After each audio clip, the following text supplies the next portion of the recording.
so proudly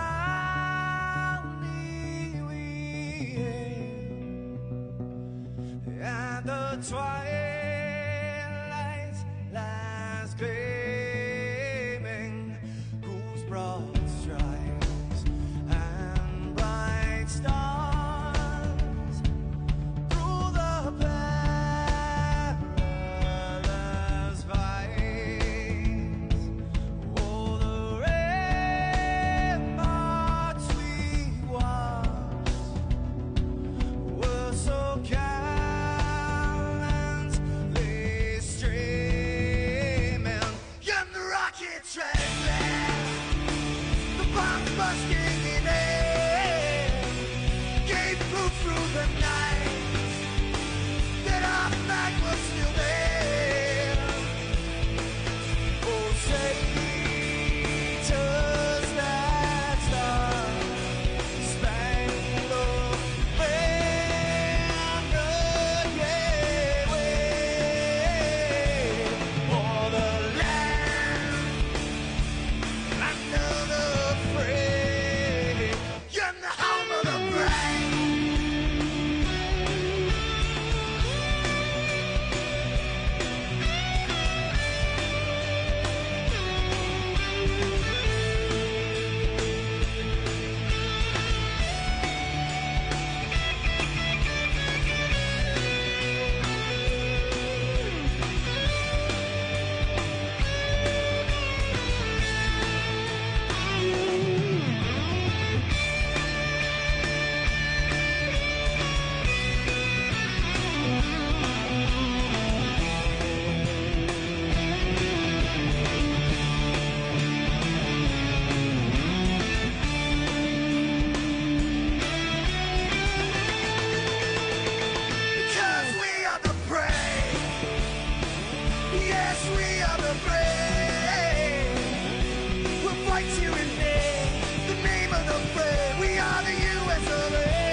Sim Racing fans, and welcome once again to All Pro Broadcasting for tonight's running of the Serve Pro 200, live here from Iowa Speedway. I'm Gabriel Wood, alongside me, Robert McFarland, as always, and Michael D'Amico in the production hauler, getting the picture you to see to you tonight. Again, 200 laps, 175 miles on tap tonight, and we're here to bring you flag-to-flag coverage. Right now, it's qualifying. But Robert, I'm going to bring you into the booth. We got Andrew Kessler. He's got a good showing going so far. Has not had the season he wanted.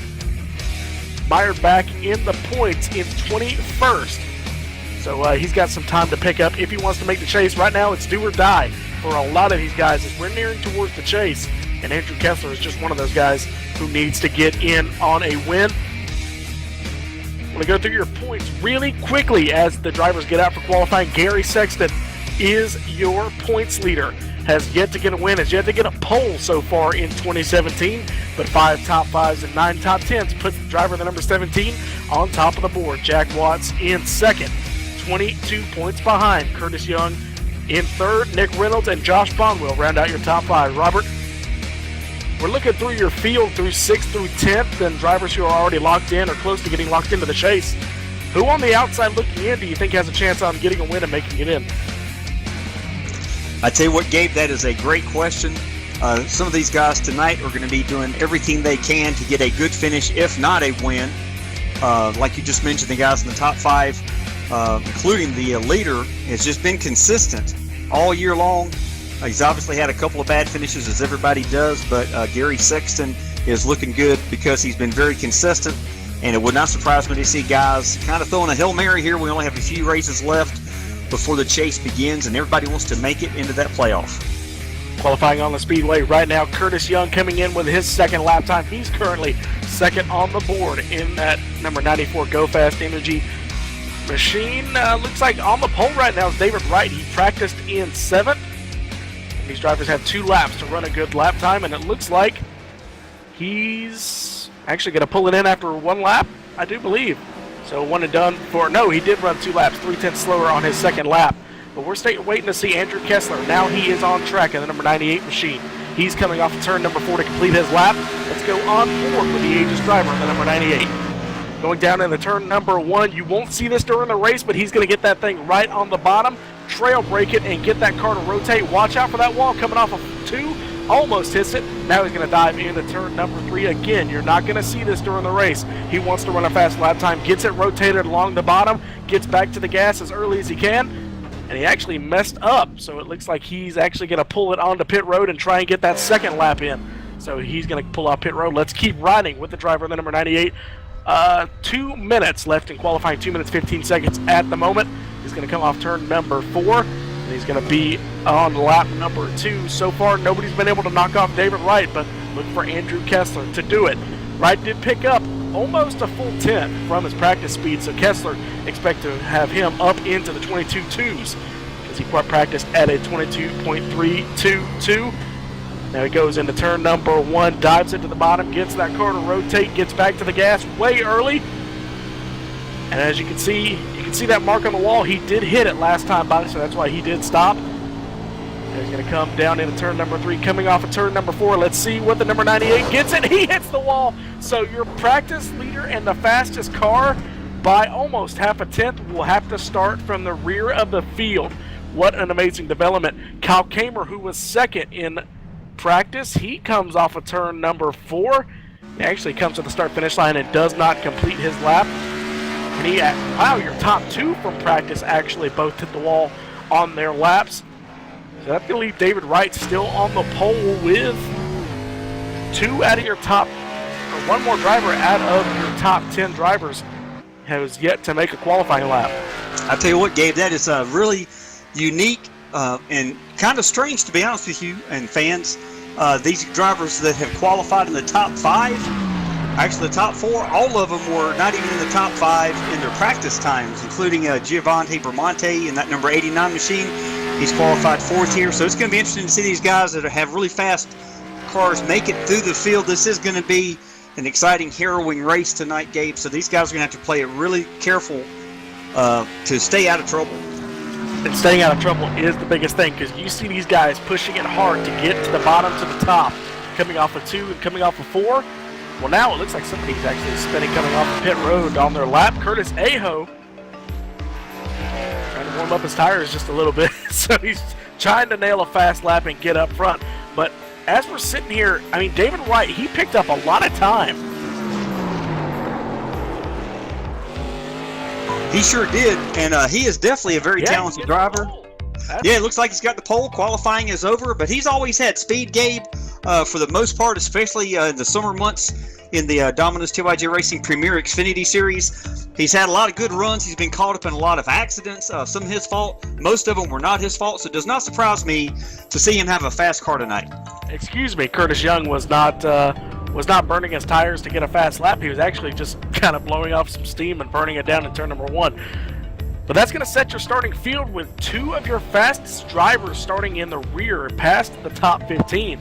So that's going to be one heck of a thing to look at. Should be only 1 pace lap, so let's get through your starting grid. David Wright on the pole. He's the only driver in the 22-3s. Curtis Young will start to the outside of him. Wesley Whitfield starts in 3rd. Giovanni Bramante picks up a lot of time from practice, now up into the 4th spot. Josh Bonwell in 5th, Gary Sexton 6th, Jeff T. Martin in 7th, Gerald Campbell, Shane Parrish, and Eric Stanford round out your top 10. Yes, sir, starting 11th. Looks like we've got Mark Jackson at number 3, starting 12th, William E. Moore in the 58. Jeffrey Ford in the 246 will be starting 13th. 14th will be filled by Judd Danielson in the 85. Chad Payne in the number 9 will be starting 15th. 16th, Mark McFadden in the 67. In the 88, Gary Sheldon will be starting 17th. The rest of these drivers did not take a qualifying lap or graze the wall, and their qualifying time was disallowed. They'll be starting in the back. That includes Kyle Kammer, Curtis Aho, Tyler Chalk, Donald Stewart, Andrew Kessler, Jack Watts, Nick Reynolds, Ivan Garcia, Ellery Queen, otherwise known as Jay Rusko, James Somke, Sean Kalis, and Jeremy Crandall. We got a lot of cars in the field tonight. It's going to be a very exciting race. That'll round out your field. David Wright with his pole. He's going to come off at turn number 4, this time by a short opening pace lap. Oh, excuse me, I saw the lights were out. I could have sworn it was going to be a 1 lap. So we get another chance to look at it, Robert. So David Wright does get the pole. I'm looking to see at his stats so far. It is actually his first pole of 2017, so congratulations to the driver of the 42. Curtis Young, however, going for his fourth win of the year. Josh Bonwell, they're right there in the 3rd spot now. Looks like Giovanni Bramante and Wesley Whitfield actually dropped to the back, so having a little bit of strategy being played. Drivers not wanting to start up front. Look for all these guys in the opening lap, try and make a move, but then they're going to all try and work their way to the top. That's the name of the game here at Iowa. I tell you what, Gabe, it's going to be interesting to see these drivers in the back making their way forward. It's also going to be interesting to see these drivers starting the race up front. David Wright, see how he handles the pole position as they come off the corner here, turn number 3 and 4. I'll let you take the start of the race here, Gabe, and it's going to be real interesting to see if these guys can stay up front. A little bit of connection issues for Josh Bonwell, but we're going to get this race started. 200 laps, 175 miles. We're green flag here in Iowa in the field to corner the Serve Pro 200. As they dive off into turn number 1, they're going to ride to the bottom. Looks like Josh Bonwell trying to go for second, but Curtis Young with a run on the outside is actually going to check him up. And 42, he's not clear as they come off of turn number 2. Can Curtis Young go to the lead on lap number 1? It looks like he's going to try and do it. They're fanning out through the back of the pack. Tough racing. Good run coming off of turn number 4. Looks like David Wright's going to lead lap number 1 here at Iowa. Curtis Young dives it to the top. They're on the outside of the 42 of David Wright, so 1 lap left for the 42. But it looks like the second one's going to go to the 94 as they go through turn number 3 out of turn 4. Look at how the bottom is struggling for the 42 of David Wright. Not able to maintain it. It's almost always the bottom at every racetrack, but here in Iowa, it's riding around the top is the way to pass. Yes, sir. We've seen that time and time again, and I'm pretty sure that Dave will be moving up to that high groove in that number 40 as soon as he can. It looks like the number 51 of Kyle Kammer has just joined the field. I think he had some issues on pit road. Not sure exactly what it was for sure, but it is good to see him up in the field. And he almost traded some paint there with the number 56. Car spinning in the back of the pack. Around about 14th or 15th. We're going to have to look at it. Caution is out. Andy Kessler, your fastest driver, caught up in it. Going to have to look and see who it involves. Looks like Gary Sheldon. Gary Sheldon, we're going to get the replay up for you. The number 88 Mountain Dew Kickstart Chevy Camaro got loose in turn number 4, spun it to the outside wall, and Andy Kessler just could not stop. And the outside wall claims another victim here at Iowa. Yeah, it looks like actually the 88 of Gary Sheldon started spinning first and was able to keep it in control. Hit the outside wall, spun around a couple of times. Looks like he got hit. Yeah, that's not keeping it. He did not keep it. It's hard to overcorrect here at Iowa, or it's hard to correct it here at Iowa, because there's enough banking to get through the corners with some speed, but you corrected just a little too much, and that bank is going to carry you to the outside wall. That's why I said that the wall here at Iowa is famous for taking out some guys. Looks like we got some guys coming to pit road. Yeah, I'll let you cover that real quick.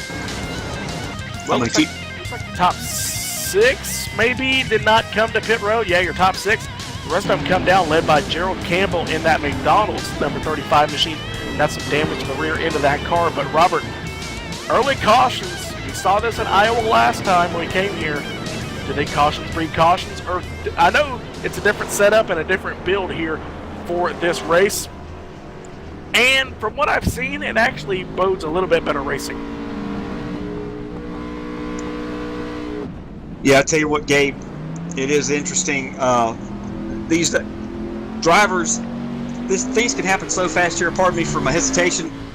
Just looking at this replay again, it's very unfortunate. The 88 of Gary Sheldon just got loose, and that he's got a great paint job on his car, the Starbucks Coffee Camaro, but that did catch up a couple of different vehicles, which is very, very unfortunate. And of course, sometimes when you start in the back and you don't get a qualifying lap, unfortunate. I hate this happened to Andrew Kessler, but if he'd have been in the top first or second row on the start of the race, that might not have happened.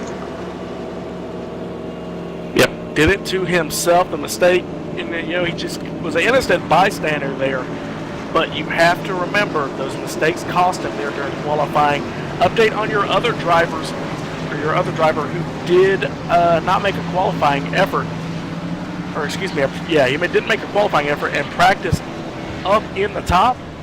Kyle Kamer, you saw him. He's now 2 laps down, unfortunate for the 51 machine. Looked like it was going to be a good night for him. Yeah, we'll take this opportunity real quick, if we got time, to tell the fans exactly how they can get in on the free pizza giveaway. Again, fans, we do appreciate you being here tonight. It's a real simple process. The first fan to accurately predict the winner of this race before halfway, which tonight will be lap 100, you can text 919-883-7497, the number flashing on your screen. Or if you're watching it on your device in the live chat, you can say, I choose this winner. Do not choose 2 winners or 3 winners. Take your time. You've got to lap 100 to make that choice. If you choose 2 or 3 different people, I cannot honor that. So take your time, choose one, and the person who is the first to pick it accurately will win that free large 3-topping Domino's pizza carry out only. While we're riding here under caution as well, I want to mention one more sponsor, Serve Pro, official sponsor of tonight's race here at Iowa. Serve Pro has the fastest response time up to any disaster. We're ready for whatever happens. Serve Pro can make it like it never happened. Over 1,800 locations nationwide. Be prepared for anything. Find your location today. Serve Pro, the official sponsor of the Domino's TYJ Premier Xfinity Series here at Iowa. We should be at the 2 to go, Robert. We should get the 1 to go next time by. We're almost a 20th of the way through tonight's race so far. Yeah, Gabe, it looks like we're going to have Curtis Young as the leader on this restart here. He was able to complete that pass. I think I just heard him say over team communications he's going to be taking the outside lane, which is a pretty good idea. And David Wright will be starting on the inside in that number 2 position. Looks like Gary Sexton in that 17. Hicks Kim will be starting 3rd. Josh Bonwell in that number 56 will be starting 4th. Looks like in 5th we're going to have Jeffrey Ford starting in that 246. Gerald Campbell in number 35 restarting 6th, 7th. Eric Stanford, William E. Moore 8th, 9th. Judd Danielson has moved up quite a bit from his 14th qualifying position. And starting 10th on the restart here will be Chad Payne. He's moved up 5 positions very smartly himself. Now, when we come to the restart, look who's starting 2nd row outside. Your points leader, Gary Sexton, looking for a win. Now, he's locked into the chase, basically on points. He just has to ride out. But you know he wants a win entering the chase, get those bonus points. That Dury Air number 17 Toyota looking. And he's going to be on the outside when this restart, so look for him to make up some time. But Curtis Young, the field is in his hands coming off of turn number 4. He gasses it, and just like I predicted, look for the dive into turn number 1 by Gary Sexton. Curtis Young off like a rocket. How hard does David Wright charge it in? Not at all. Sexton goes to second. How far can he, or how long can he keep it coming off of 2? Like a good run there for the number 17. So who's going to move into the solid 17th spot? Gary Sexton. I want to pull up one stat here as we're riding here. He has been the man of consistency, just like Robert said in the pre-race show. If you're looking at the stat for laps completed, he has 1,865. That is more than 100 more than his next closest competitor, Judd Danielson, who's just over 1,700. So that's how you win a championship, ladies and gentlemen. That's how you win a championship. Just run the laps, get the finishes. 5 top 10, or 5 top 5s, and 9 top 10s. That's got to show for something. Yes, sir, that is an excellent point. And I was just noticing, it looks like the 35 McDonald's machine of Gerald Campbell was running in that second position. He had the advantage over the 42 of David Wright, which would actually have been in third position. He got into the wall just a little bit. He's lost 2-3 positions now. And it looks like now finally David Wright is moving to that outside groove, which, as we all know, is where you're going to make the most speed on this track, especially after you've got a few laps in your tires. Yeah, look at the number of lines being run. Of course, 58 of William Moore. They're on the bottom. He's being forced down there. But look at Gary Sexton there in the number 17 machine, way high, trying to defend that position of David Wright, who is, religiously running that bottom lane. I kind of understand it, but he's going to cook his tires if we do, in fact, get a long green flag run running there on the bottom. And one thing to look out for, look for anybody running extremely wide. It's easy to do in turns 1 and 2 because there's a set of bumps up there that completely screw up your car. That's going to be one thing to look for. Yes, I definitely have noticed, and you can attest to this, Gabe, coming off these corners can be real tricky in these Xfinity cars. They have a lot more power than the trucks do. And when you get on the gas, you've almost got to treat it like an egg underneath the throttle. If you don't, and you just jab the gas sometimes, especially after these tires have got some wear on them, the back end will kick out, and once that happens, it is definitely difficult to control. And it's a double-edged sword because you get tight if you get to the car or get to the gas too early, and then when you're coming off the corner and realize that if you let off, that nose picks up and you lose that front end grip, and the car goes higher and higher. So you kind of have to brake and really check up hard to keep from everybody from running you over. Yes, I was just looking back through the field. We've got some side-by-side racing here. Looks like the Jeffrey Ford in that 246 is on the outside. He's getting passed right now by Tyler Chalk. Looks like he's in that 07 machine Mustang. And he takes up that position as Giovanni Vermani, and the number 89 is diving to the inside here. He's probably running a Aegis paint scheme on his car tonight. Yep, a brand new paint scheme for the number 89 machine. No longer running in the Toyota. He's in the Ford Mustang there in the Aegis Motorsports stable. On the inside of the Border Patrol machine, gets up into the 246 of Jeffrey Ford. Can he save it? No, he's going to come down in front of Eric Stanford. No caution so far. Wait for confirmation now. Caution comes out. Give us 1 second as we pull up that replay, fans.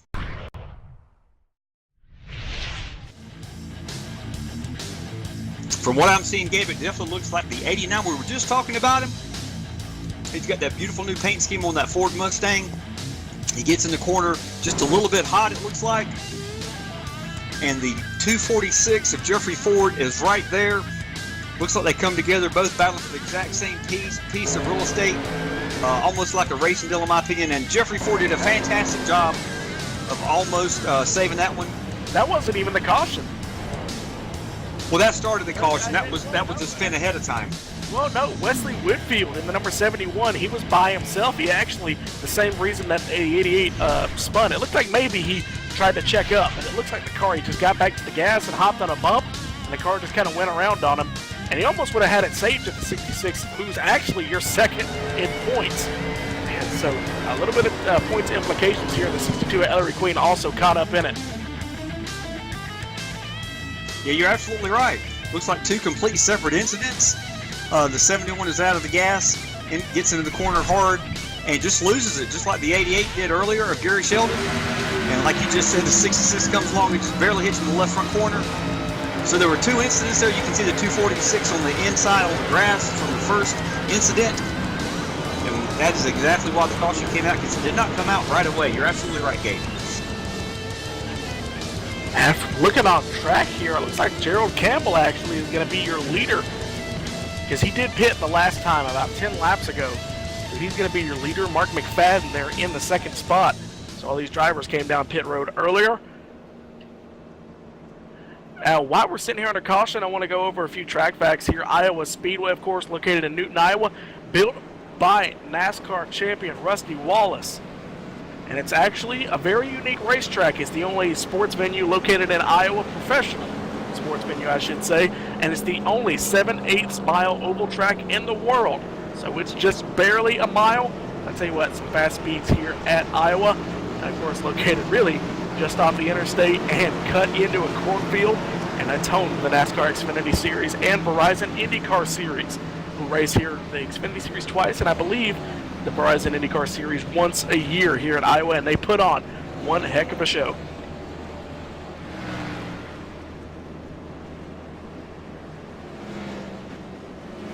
Under caution yet again here at Iowa, Gerald Campbell is going to be your leader, and it looks like Mark McFadden actually came down pit road, so he's going to be able to start in the back. Now Curtis Young may have to be on the inside lane for this restart, Robert, so that may doom his run, and it may put David Wright back to the lead, because we've seen David Wright have the speed, but Gerald Campbell's got a little bit older tires. It looks like Gerald's coming down pit road now. Nope, no, he's on the racetrack. I must have been looking at a different car. My bad. Sorry about that. Update on Kyle Cameron. What a tough night. He was caught up in that wreck. I'm just noticing that 51 Interstate Batteries machine on pit road. 4 laps down now. Probably getting some required repairs, so unfortunate end for your top 2 practicers here at Iowa. That is just a shame. The story of what could have been here. So I'm going to give you a little update on your points. Gary Sexton riding in the 3rd spot. Jack Watts, we just saw him get taken out in that wreck. Curtis Young behind him, or in front of him, I should say. He is really the next closest competitor in the points. He's 40 points behind, so it's going to be a tough run to get to the points lead. Really doesn't matter. And Curtis Young, he really just wants that win, because he's got 3 so far, the most out of any driver. But he wants that 4. Every driver wants to win. Yes, this is definitely a race that everybody would like to win.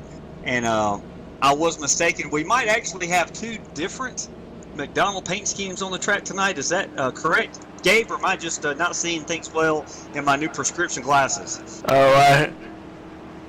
Yep, we have 2. It's looks like Ivan Garcia. Well, it would be Ivan, wouldn't it? To sit up here and screw us, mess us up.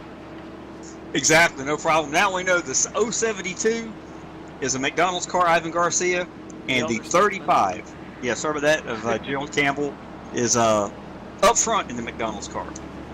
So the elder statesman there, Ivan Garcia. That's how you get some TV time. Screw with the commentators. Robert, quick check on the rules. How many drivers get into the chase? Yes, sir, Gabe. When the chase starts, the top, 20 drivers make the chase. Obviously, if you have a win, I'll let you take this restart. I'll finish that under the next caution so everybody can hear it and follow along. All right, Jared Campbell takes off to the lead, gets a good run. Now he's going to get off to a good run. Let's watch the 42 of David Wright. How hard does he charge into this corner, trying to make it work? He gets up into the race, up into the top side, almost hits those bumps. And it looks like Josh Botwell now, he got loose, and now he's going to have to fight back. He's going to fall back. Curtis Young, the 2nd spot. Excuse me, Robert. Curtis Young goes to the 2nd spot. Now he's going to look for the lead coming off of turn number 4. He cuts to the bottom. What can he do in turn number 1? To the bottom goes Curtis Young for the lead. How hard does he charge it? He dives it in there and looks like it's going to clear the 35 of Gerald Campbell coming off, although Gerald was all over his back bumper. And here comes David Wright to the bottom. Can he do anything? He's going to get to the 2nd spot. Gerald Campbell just does not have the tires to contend at the moment. Caution comes out. Hearing a sorry from Judd Danielson. What is going on with the number 85 machine? Yes, I'm looking at that right now. I do not see anything involved with the 85 of Judd Danielson as far as that. Let's look back at the time of caution. Who is involved?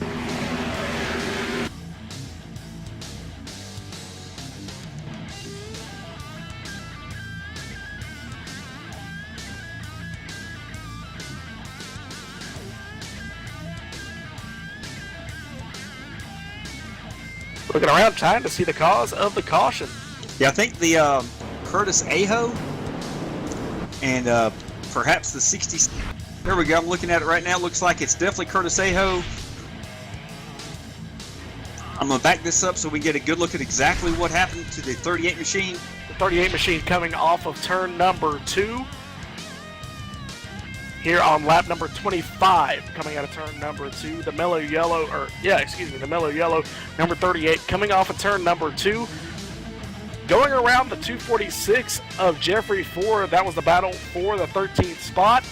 It looks like he just came up right in front of him. The 246 was letting him go, and Curtis thought he was going to be clear and just pulled up right in front of the 246. Unfortunate. Yeah, similar to the previous one, both cars going for the exact same piece of real estate, and his spotter might have thought he was clear, might have thought he had the momentum to get by the 246, but he was not quite clear. So that's going to look like in the night for Curtis Aho on that number 38 mellow yellow Mustang GT. Third caution here so far in Iowa for the Serve Pro 200. We're going to take a quick commercial break here, give us a chance to catch our breaths and get ready for hopefully a green flag run here at Iowa. We'll be right back here on All Pro Broadcasting for the Domino's TYJ Premier Xfinity Series.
You're watching All Pro Broadcasting with Freedom Train.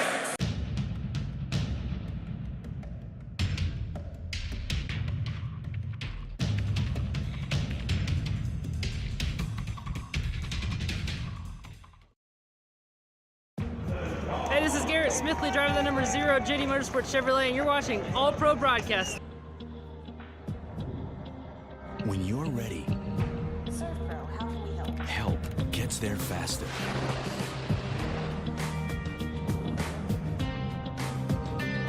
The cleanup specialists at 1-800-SERVPRO and ServPro.com.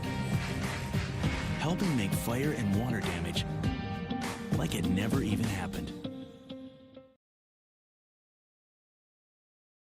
Back here live in Iowa for the Serve Pro 200, the one to go being given to Curtis Young, who did get the lead there on that restart. David Wright goes to the second spot, and Curtis is actually going to get him the outside lane, so that's a little bit of a peculiar start procedure here for Curtis Young. The number 94 machine there to the inside, so that's going to put David Wright on the outside.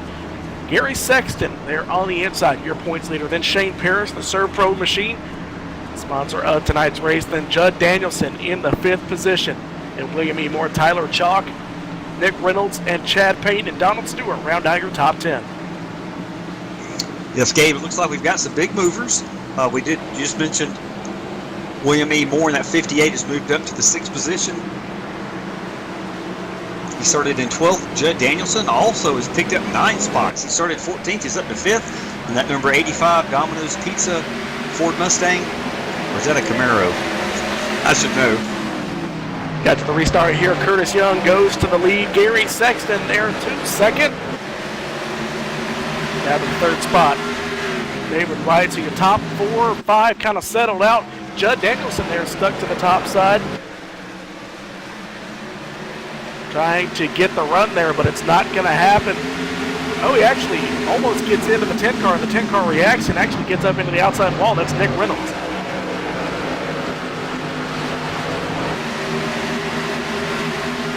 Yeah, I don't think there's much damage at all to the 10. Sorry about that.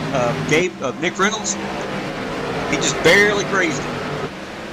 Battle for the lead up front, or at least the second spot, starting to tighten up.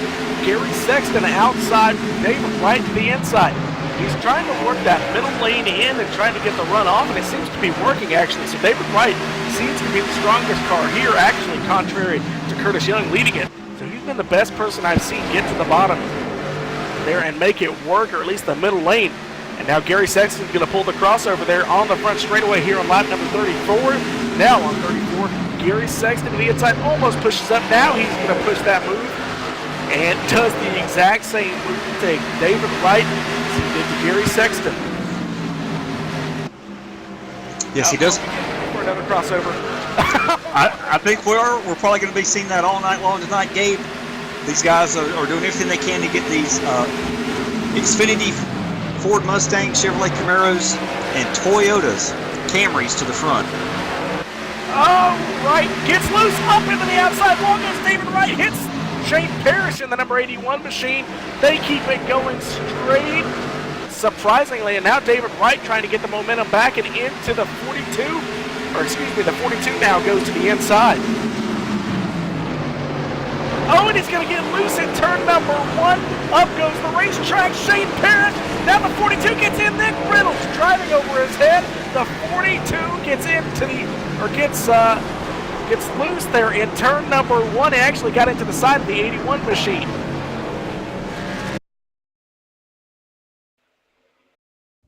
Yes, Gabe, we're going to bring the replay up here. And it's, carnage behind him. David Wright pulls down the racetrack and into the rest of the field, and actually the 45 of Sean Kalis now into the inside wall. And the 10 car of Nick Reynolds spinning on his top down the back straightaway.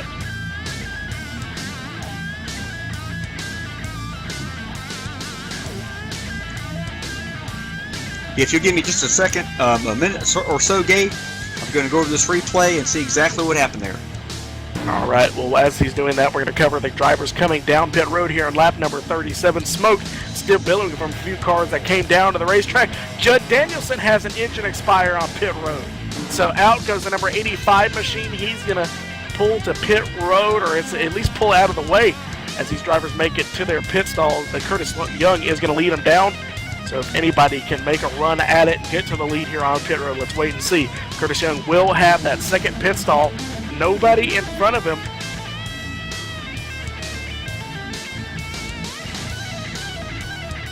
Right side goes up on the number 94 machine here. Let's see if he goes to the left side. He does. Is anybody going to try and do the two-tire strategy? No. And Curtis Young is going to come out by himself, just as the 42 of David Wright, who was the cause of that caution, pulls into his pit stall.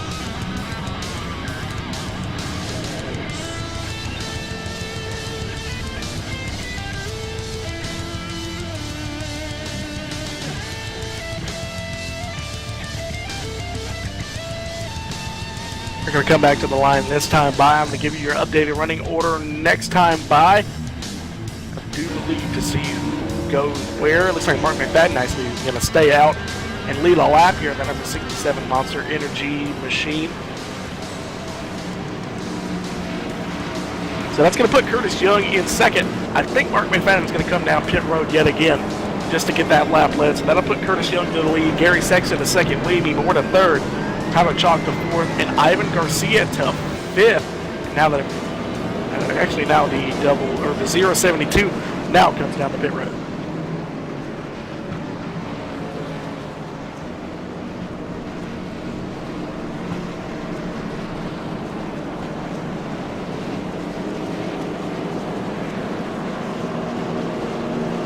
McFadden looked to to see him come down to pit road this time by.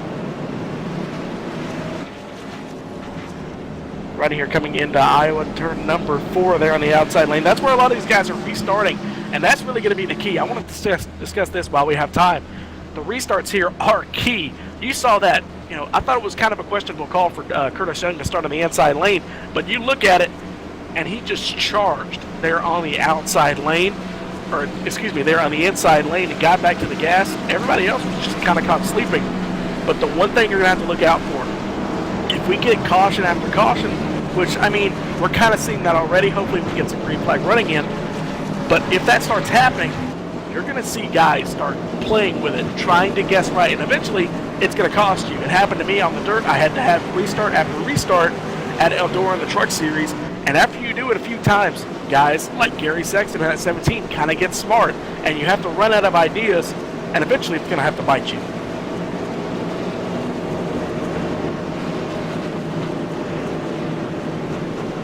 Robert still taking a look at that replay. I'm still seeing Mark McFadden out there on the racetrack, so he may come down, or he may not come down the pit road. We can see if the pace car lights will come out. They're starting to form up, maybe. Lights do go out, so Mark McFadden will actually be your leader. So a little bit of a gutsy call there for the number 67 machine. Did start start 16. He did practice a little bit faster. I think he just had a bad qualifying lap. So he does have a little bit of pace here. So it's going to be interesting to look at and see what Curtis Young can do with him there on the inside lane. That's going to put Gary Sexton on the inside lane as well in third. And the number 58 machine of William E. Moore now to the 4th spot. Yeah, thank you, Gabe, and thanks, fans, for giving me that few minutes to go over that.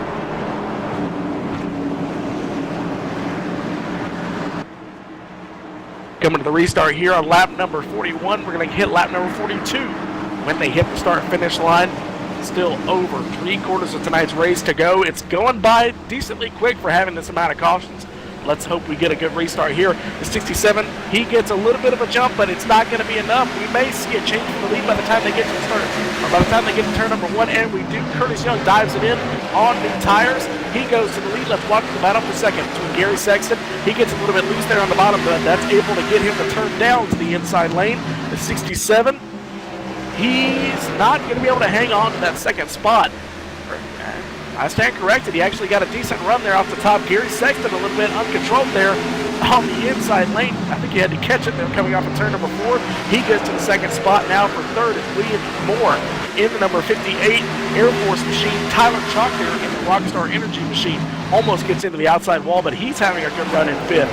He qualified in 20th, practiced 8th, so he does have some speed. He just had an unfortunate qualifying session. But Curtis Young is out to the lead all by himself, and Gary Sexton also moves into second, William E. Moore to third. Yes, at that point it looks like we've got Mustang and Mustang teaming up on that Toyota of Gary Sexton. Gary is able to clear himself right now of the 67, of the 58 of William Moore. And like you just said, and actually did clear the 67. And he is going to... Now he's side by side with Josh Bonwell. So unfortunate, not a bad strategy call, but an ill-advised strategy call for the 67. Trying to gain some track position. He was probably running around the top 15, outside the top 10 before he made this decision. So he'll probably slide back there and maybe even more. As Josh Bonwell gets loose coming off turn number 4, but he saves it through the grass, keeps it off the inside wall. We keep it green here. But Josh Bonwell running in the 7th spot, he gets loose. It looks like Eric Stanford did get loose as well. Yeah, these drivers are showing an amazing amount of talent, getting control of these cars the best they can. It definitely takes some skill to do that, Gabe, as you've seen that, and you probably do that yourself pretty often. Yeah, it's fun. I'm known in my league racing for if I save a car, I start screaming. It still surprises me to this day whenever you can get a car turned around, but keeping it going in the right direction. And I'm looking at this. Gary Sexton, he might be on track as we almost get to the 1/4 distance mark here. Closing in on lap 50, now on lap number 48. Gary's looking like he's one of the better cars here. He may be even faster then the number 94, Curtis Young. He's still looking for win number 1 on the year, and this might be the place he gets it done. I tell you what, he has got a win in the Truck Series. I think we mentioned last night he's got a win in the Dirt Series we ran earlier this summer. And so he is looking for his first win in the Premier Xfinity Series, and I would not be surprised if he doesn't pull it off tonight. Slide back here and get an update on a few of your drivers. A battle of the battered wagons. Jeffrey Ford and the number 66 of Jack Watts. They're battling side by side, or at least they were. Southeast Motorsports car getting past that Border Patrol number 246. Ivan Garcia slides it down to the inside grass. Can he keep it saved? He's going to slide back onto the racetrack. Can we keep the caution from coming out? Come on, Ivan. Get it pointed in the right direction. He gets it going. So we remain green. Yes, that was an excellent piece of driving by that young man in that number 7, McDonald's. Good to see him keeping that car in one piece and keeping us under green. Took a little bit longer to save it, but he did get it pointed in the right direction. I thought he was going to come back on the racetrack, trigger the caution, but he did get it pointed in the right direction. And as these guys are battling side by side, they're 3 lanes wide, but still keeping it fast, but then still allowing Tyler Chalk in the 07 machine to catch up. I want to go back to talking about a few drivers we haven't talked about so far. Talked about Jeffrey Ford. And one driver we haven't seen all night is Ray Richer. He's actually not here. He was getting up there in points. Unfortunately, he's not here tonight. Yes, I got a message from Ray earlier tonight. He said, unfortunately, he'll not be able to make the race tonight. I told him, no worries. You'll be in the other ones, and I'm sure things will shake out well for you. Now, I'm looking at the ES Billiards machine of Eric Stanford. But behind him, driver who started 28th, no practice, no qualifying, up in the 8th spot. It's not James Somke. It's the Bandit. That is exactly right. That is a beautiful paint scheme he's got in his car tonight. It is the Bandit in that Camaro. Don't say it. It's a Trans Am. Don't. Yeah, it's a Trans Am.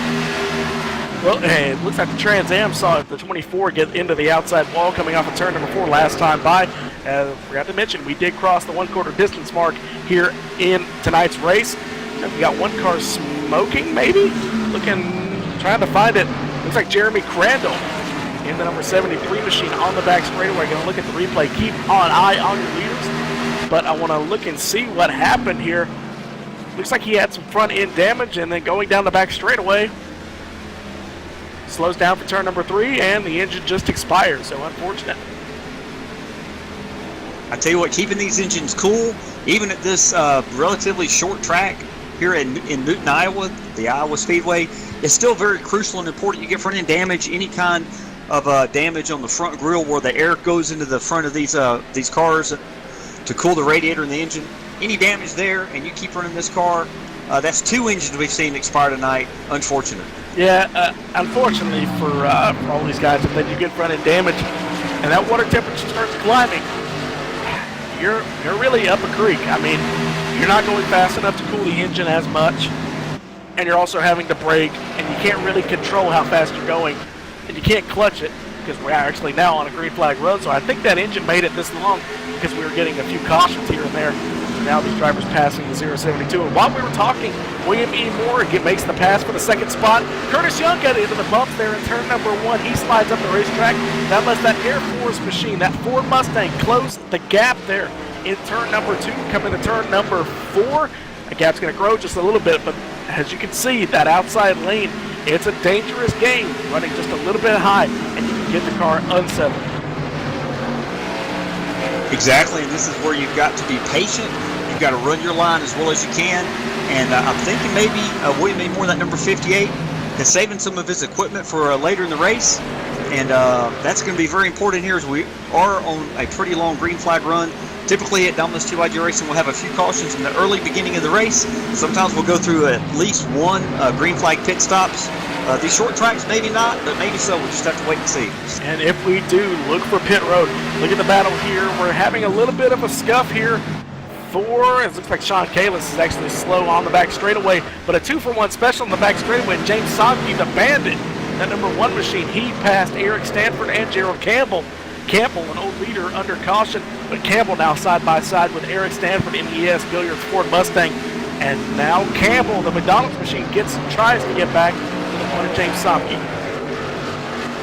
And that's a great battle for those positions.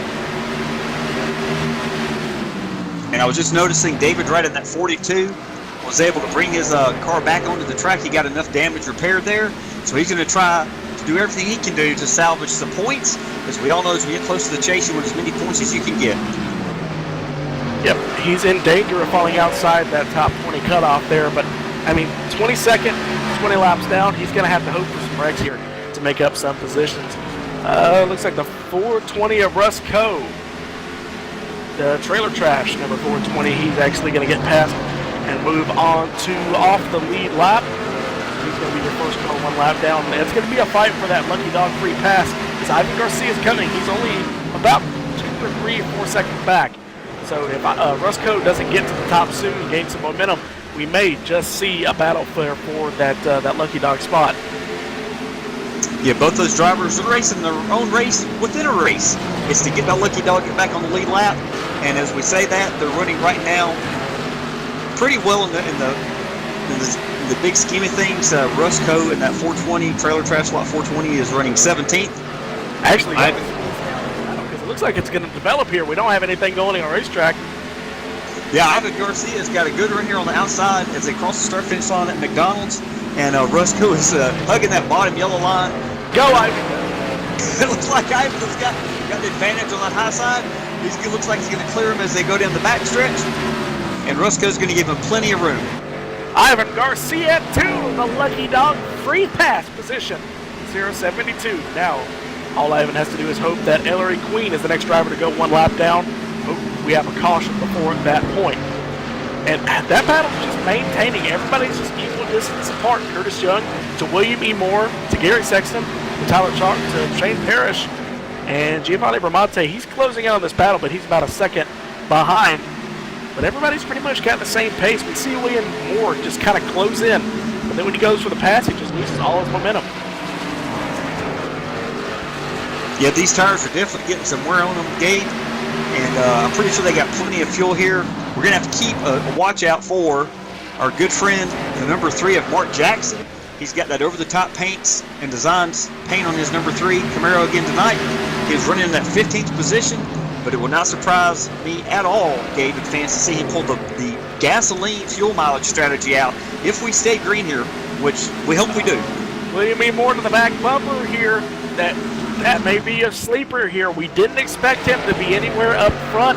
He practiced in 5th, but he qualified in 12th.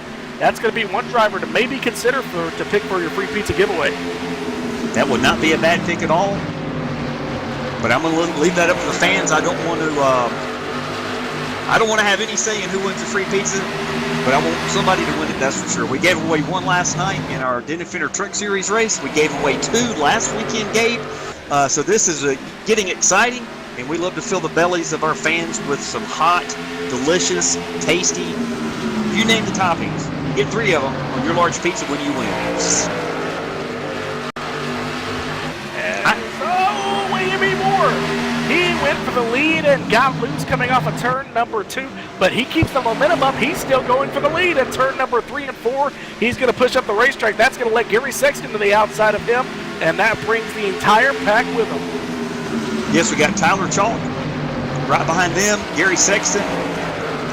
Just not long ago, Shane Pearson, that number 81 Surf Pro, was involved in an incident. Looks like he does not have much damage. He's up to the 5th position. So these guys are definitely catching each other. Gary Sexton goes to the 2nd spot. That's going to put William Moore down to 3rd. Tyler Chalk there lurking, and here comes Giovanni Bramante. He now has the fastest car on the racetrack. Yes, I was just going to mention that. He's in that new paint scheme, Mustang GT. Gio is. He's up to 6th. He had to start at the end of the line about 40 laps ago.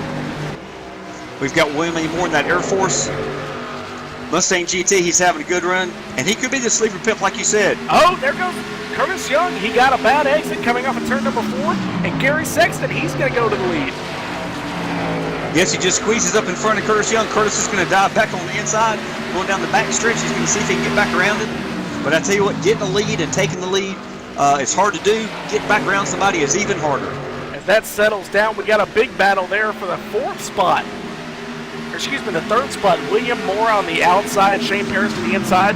Then they're side by side between the 07 and Giovanni Bramante. That's Bramante and Tyler Chalk. They're all side by side, so it's going to be a good battle here. It's like they settle it between the 81 and the 58, but that battle's still raging between Gio and Tyler. Gio gets past and is now going for the 5th position.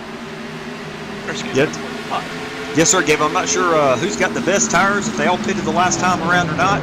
But Gio, if he does, he definitely took care of those tires in the early part of his run. And he's definitely making some headway up front. We do want to remind all you fans as we are coming up on lap 75. How you can win that free pizza I was just talking about is pretty simple. We're going to be giving that pizza away to the first fan who can accurately predict the winner of this race. Make sure you take your time. You got about 24 laps left to get it done in. Text 919-883-7497. Or if you're watching on your device in the live chat, say, I choose this driver. We do have quite a few folks that have already made their picks. So think about it smart and make your pick before lap 100. Now, I just talked to Curtis Young's crew chief on the radio, and it doesn't matter what I had to say. Caution comes out on the speedway at lap number 75.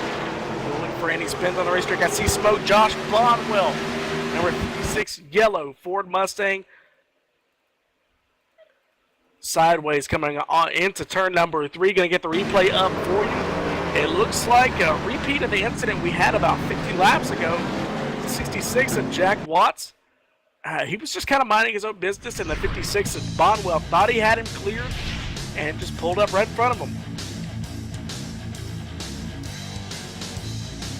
Yeah, I'm going to pull up the replay real quick. Gabe, I'll be back in another minute.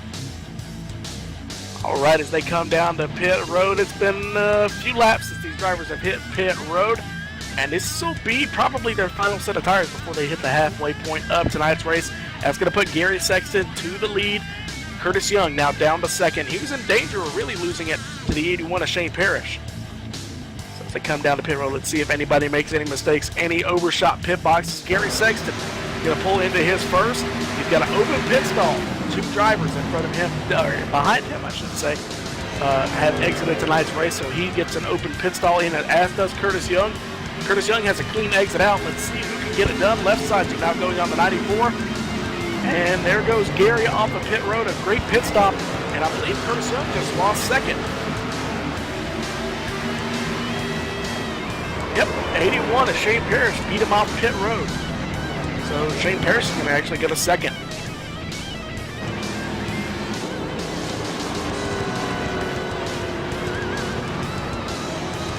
So right here under caution, I tell you what, give me just 2 seconds, and I think we're going to pull up the driver of that Serve Pro machine, if I can find him, number 81 of Shane Parrish.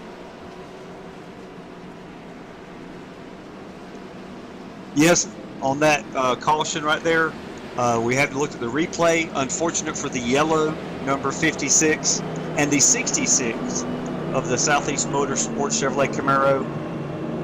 Unfortunately, they both got a little bit of damage. These guys, like we said earlier in the broadcast, they are racing as hard as they can to get every single point they can. And that's just unfortunate what happens, Gabe. Were you able to find Shane? Oh, no, I can't find Shane, but I'll tell you what, let's go ahead and talk to Gary Sexton.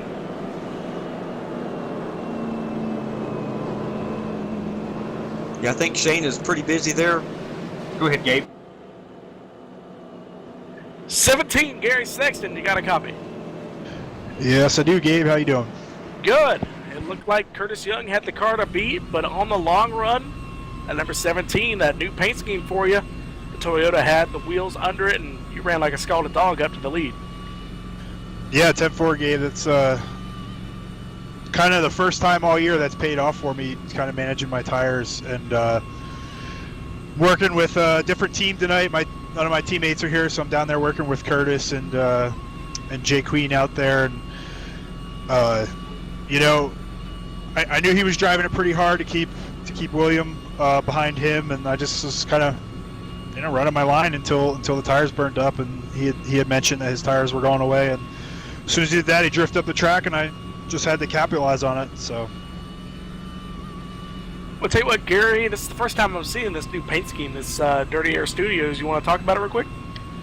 Yeah, Ted Fort. Dirty Air Studios is the official name of my iRacing production company. Do videos for people, and you can go check out the Domino's Dirt Renegade Series video. I made that, and also going to be helping Michael D'Amico with the graphics in the off season, kind of upgrade All Pro broadcasting a little bit, and we do paint schemes and everything. So, yeah, that's pretty much it.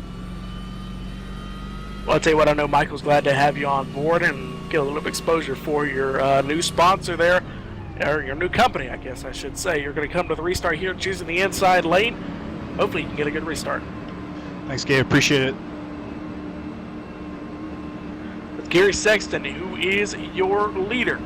Number 17 machine, that Dirty Air Studios. Number 17 is going to have, I guess, is it a little bit biased that Shane Parrish is in second, maybe going for the lead here with the Serpro machine? I don't think so. I think he's put in a lot of laps here, and he is ready to win this race.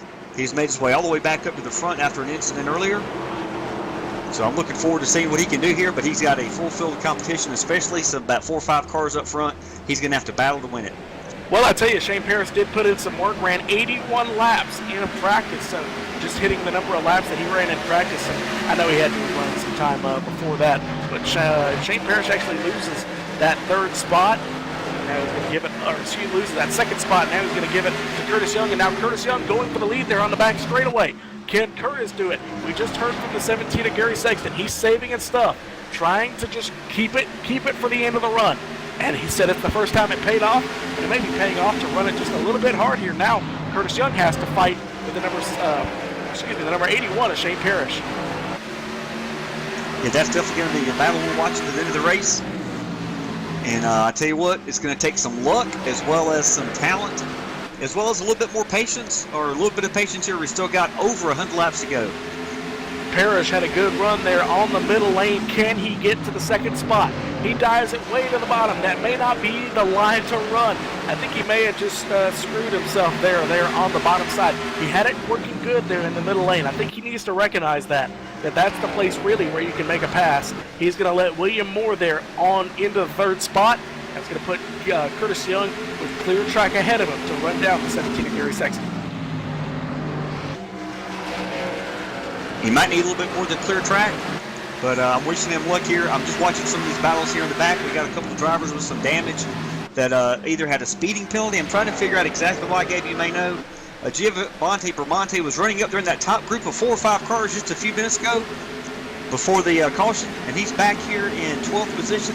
I don't know if he had a speeding penalty or what happened exactly today. I have to look and see. I'm looking back at the restart to see if I can see what happened. Yeah, he restarted in 13th, and he just got loose coming off of turn number 3, or going into turn number 3 a couple laps ago. So now he was in 12th. Now he's back to 13th where he restarted the race, but I'm not sure. Maybe a speeding penalty. How many cars do we have on the lead lap? Yeah, 15. That does kind of make sense. And I guess that racing hard paid off for Ivan Garcia because he was in the lucky dog when the caution came out. He's back on the lead lap. Yeah, I tell you what, battling for that lucky dog does pay its dividends. And as the race goes on, if we do have any more cautions, and you're able to stay on the lead lap and other guys get damaged, you could end up with a top 10 finish here tonight. We may have some more cautions, or we may have some more free pizza giveaway suggestions. I think you just had a vote in for for a driver. Yes, sir, Gabe. I usually have that volume turned all the way off, but my phone has been blowing up. Lots of people all over the country want that free pizza. We've had a few people win it twice, and that's a good thing. We never made a rule you couldn't win it twice. We might have to reconsider that for 2018, Gabe. We had Mark Jackson. He technically didn't win it at Daytona, but he did. He got to reap the reward. Exactly. He's won it again since then. He and his lovely wife,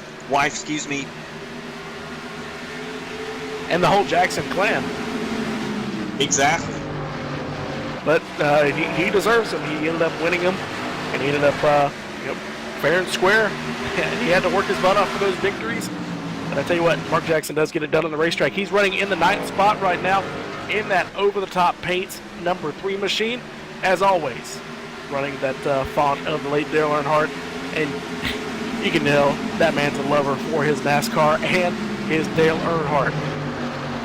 Yes, sir. Why don't we take a minute and go through the field here? We do have Gary Sexton in that Toyota Camry leading the way in his number 17. Behind him in second, we have got Curtis Young in the 94.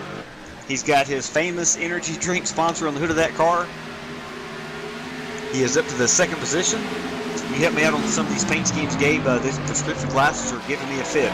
It's the Go Fast Energy. There you go. Yes, sir. And in third, we got the Surf Pro of Shane Parrish. He is in third, battling back.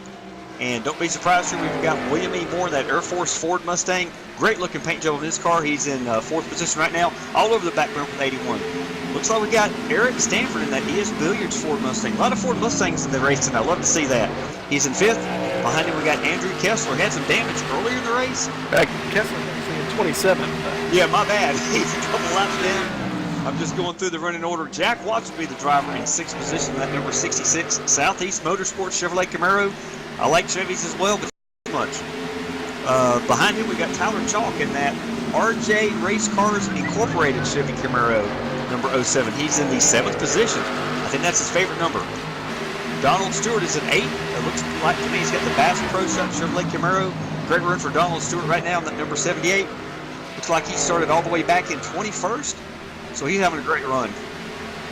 Behind him, like you said, we do have Mark Jackson in that over-the-top paints and designs, a beautiful United States of America Chevrolet Camaro in ninth. And running up your top 10, Gibber Monte just finally made it in the top 10 again in that number 89 Ford Mustang.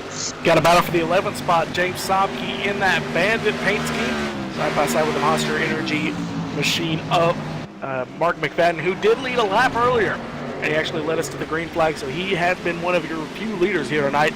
Behind them, the Border Patrol paint scheme of Jeffrey Ford, and behind him, Ellery Queen with that multiple sclerosis awareness number 62 machine in honor of, I believe, his sister.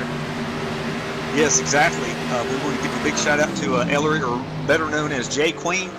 Maybe we'll get a chance here at the next caution to get a word with him and hear more details about his paint sponsorship. We may just do that. Ivan Garcia, talked about him a second ago, struggling to find the speed in that machine, but he is running in 15th, so that's 072. There you go. I think I just found him a nickname, didn't I? That's a good one. I would double check with him. That could be accurate, but you never know. That could be a married name. No, it's Ivan. But Curtis Young still in second. Let's get a little bit on topic here. We're at the halfway point. Getting a little loopy here. This is what happens when we don't have cautions. Exactly. But it's a good thing here, running under green flag for the second time here tonight on an extended green flag run. We've been green since about lap number 80. So we're on a 20-lap green flag run here. And we heard from Curtis Young, and we're about 30 laps in, so I think they can go about 75 laps on the tank of fuel, if I'm correct in saying that. So we're going to have a little bit longer till we get to the point where these drivers are going to have to make green flag pit stops. I want to talk about pit entry. That entry to pit road is a tricky one. It's kind of a false entrance. You don't expect to see it. You start braking, and you see a lane, but it turns out the wall is to your left side, because if you look, there's that little access road on the right side of pit road. So it's the pit wall is kind of on the inside, so it's kind of a hard pit lane to get up to. Exactly. If we have green flag pit stops, it's going to be very interesting, because that does come up on you very, very fast. I have done completed quite a few laps on this track in the Xfinity car in days gone by, and under real race conditions. I never won, but matter of fact, I missed the pit road entry several times, so I know it comes up on you quick if you didn't practice it in practice. Riding your gap, maintaining between Gary Sexton and Curtis Young is Curtis Young. Does he have the speed? And maybe now that he's in second, conserving his tires just a little bit? Because we've seen Shane Parrish has had some speed, but not as much as Curtis Young, and he's kind of maintaining that spot. So if we get a little bit of a run going, look and see if Shane Parrish does get to, Curtis Young starts making another run at it.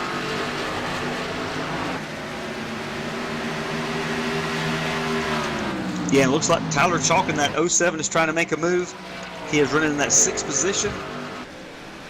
He's gaining on the 24 ES Billiards machine of Eric Stanford, but will he have what it takes to get around him? Tyler Chalk going for that 5th spot. We're going to talk about Tyler Chalk here for just a moment. Going to look at the points. He's run pretty much the entire season. Going to have to try and find him. Actually, he's only run 8 races, so he's run half the races. I would have thought that Tyler Chalk in that 07, I've seen him everywhere. He's had one top 10, so out of those 8 races, he has had some very unfortunate ends. 5 DNFs, so it's not been a really good season for Tyler Chalk. Might be the reason he hasn't run the full season, taking a little time to fix the cars. Not always of his doing, because Tyler, he's a good racer. Just gets caught up in other people's incidences. Looks like we got a fight between Southeast Motorsports teammates. You're 1 and 2 there from Daytona.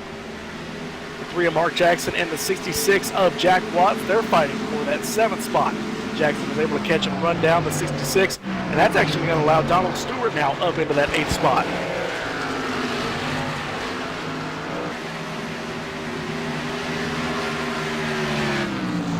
Gap growing just a little bit between Gary Sexton and Curtis Young. Curtis actually falling back into the clutches of the 81 of Shane Parrish, who's now going for 2nd.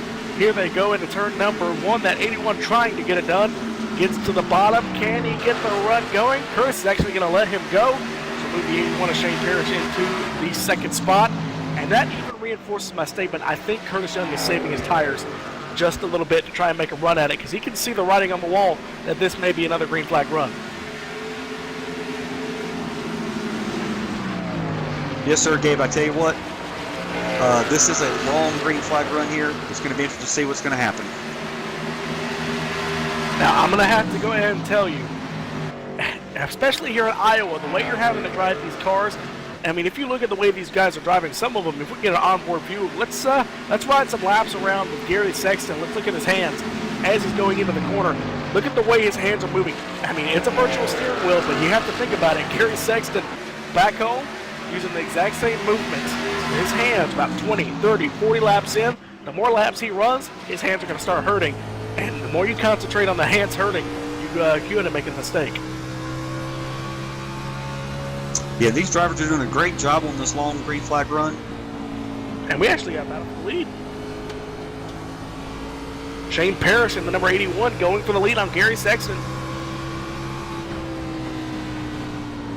That makes me think Shane Parrish was the one actually saving his tires there on that run.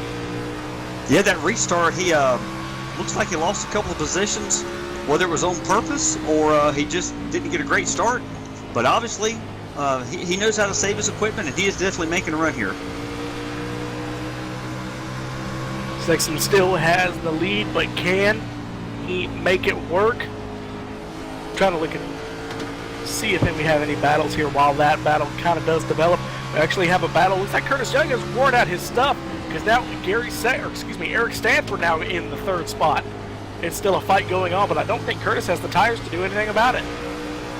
Yeah, and I think he's now 2.2 seconds behind the leaders.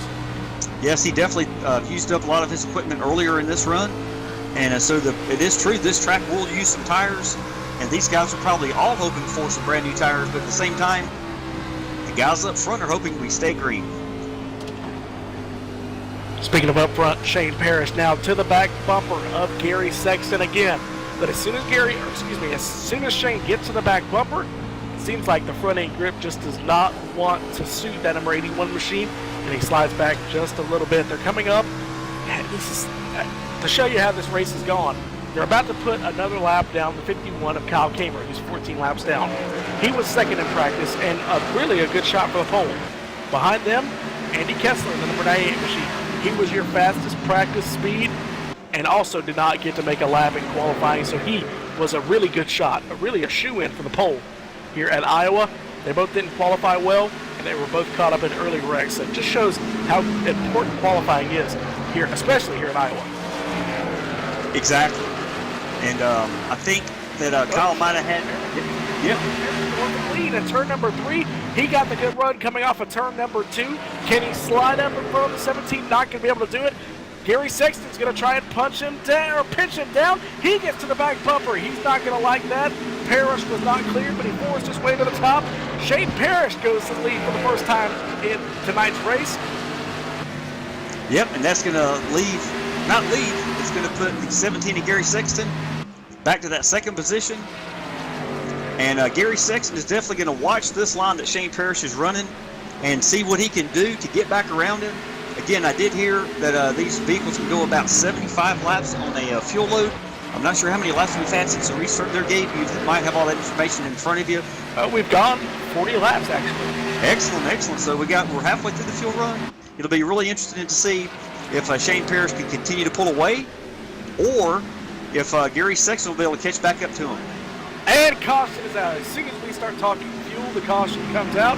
We're going to have to look at it. Mark McFadden into the outside fence, coming into turn number 1. And looks like he may have gotten some help. Going to get the replay up for you. They go into turn number 2. Oh! It looks like you're going to get the replay up here. I mean, 2 cars going for the same real estate, but I think the Mark McFadden machine thought he saw the 246 let off just a little bit, and he cut down in front of him because he thought he was going to give him the spot.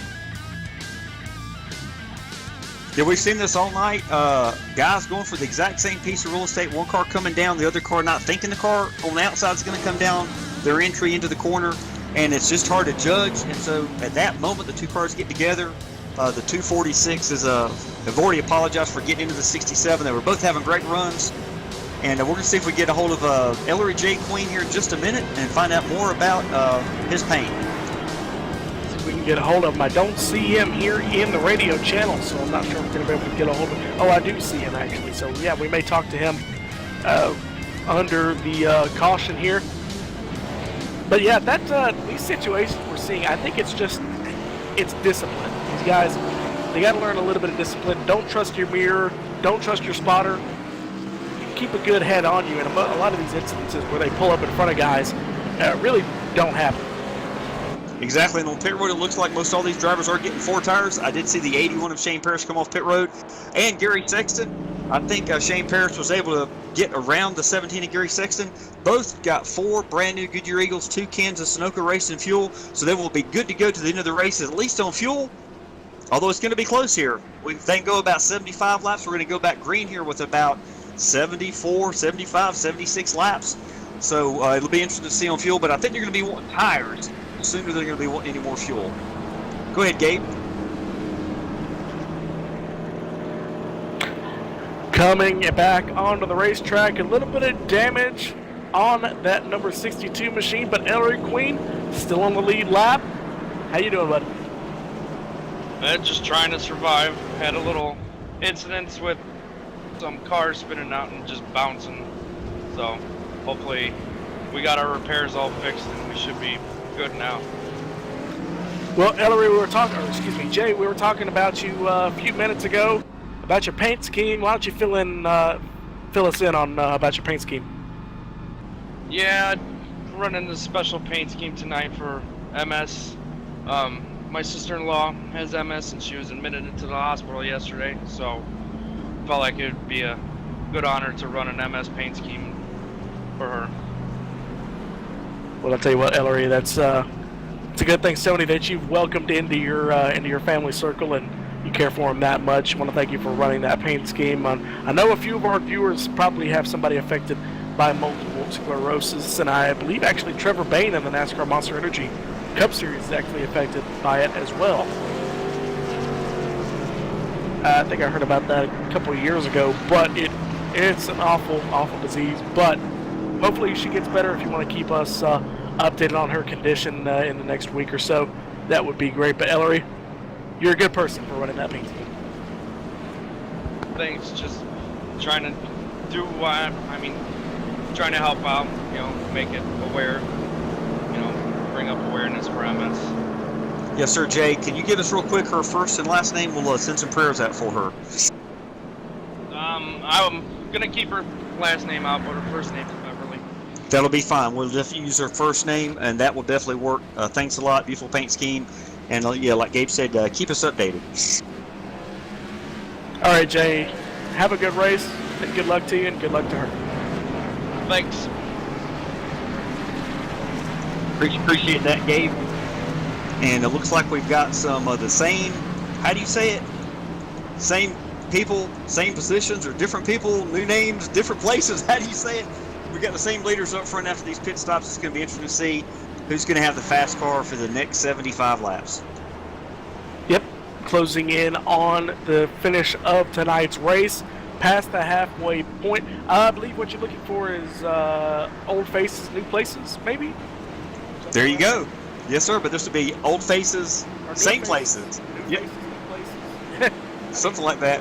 There's an old face back there, Mark Jackson, the highest he's been running in the 6th position. So look for him to gain maybe 3 spots potentially if he can get a good restart here. And behind him, Giovanni Bramante, the 81, he gets a good restart. He gets to the top lane, doesn't switch positions, or doesn't switch lanes there before the start finish line. So good on him, kind of minding that. It's not really a rule, but it's a common courtesy. So we know Shane Parrish has a good head on his shoulders. The 17 gets a good restart as well, but he's going to move into that 2nd spot. But Curtis Young to the top side. He's going to have to fall back to 3rd and maybe 4th by the time they come off of turn number 4 as we close in 75 laps to go. Yes, 75 laps to go. You got Shane Parrish in that Serve Pro number 81 leading the way. And I tell you what, I am pretty sure the 17 of Gary Sexton took some notes, talked to his crew chief, and they probably made a plan, maybe some adjustments to get his effort in there to get back around the 81 here. Looks like some connection issues for the 07 of Tyler Chalk. Looks like it may be back under control here. Yes, it is. And caution is out on the speedway for the first time in quite a while. We've got a caution after a restart. It looks like James Sobke into the outside wall. Driver was running in the 10th position at the time, the last time by the start-finish line. Gonna get the replay up for you. It looks like he spun it out by himself there on the entry turn number 1. He just tried getting into turn number 1 and overcooked it, just locked up the brakes a little bit, or chattered his tires. Got the car upset and slid up into Giovanni Bramante. Just a 2-car incident there in turn number 1. I'll tell you what, while we're here under caution, let's take an opportunity to take our last commercial break of the night. Here for the Serve Pro 200, live from Iowa Speedway. It's the Domino 2IJ Premier Xfinity Series here on All Pro Broadcasting. We'll be right back.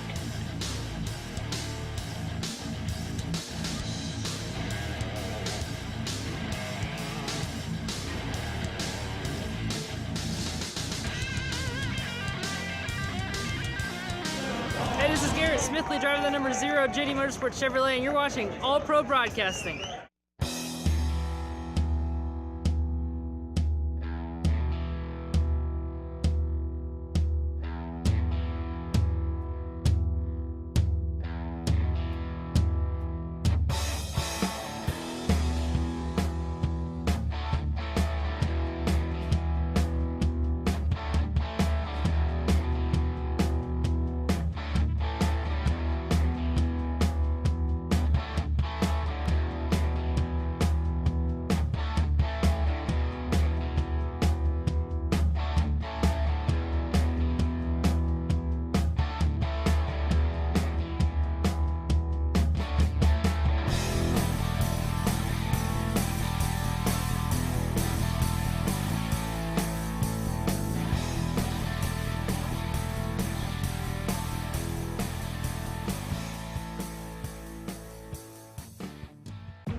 When you're ready, Serve Pro, how can we help? help gets there faster.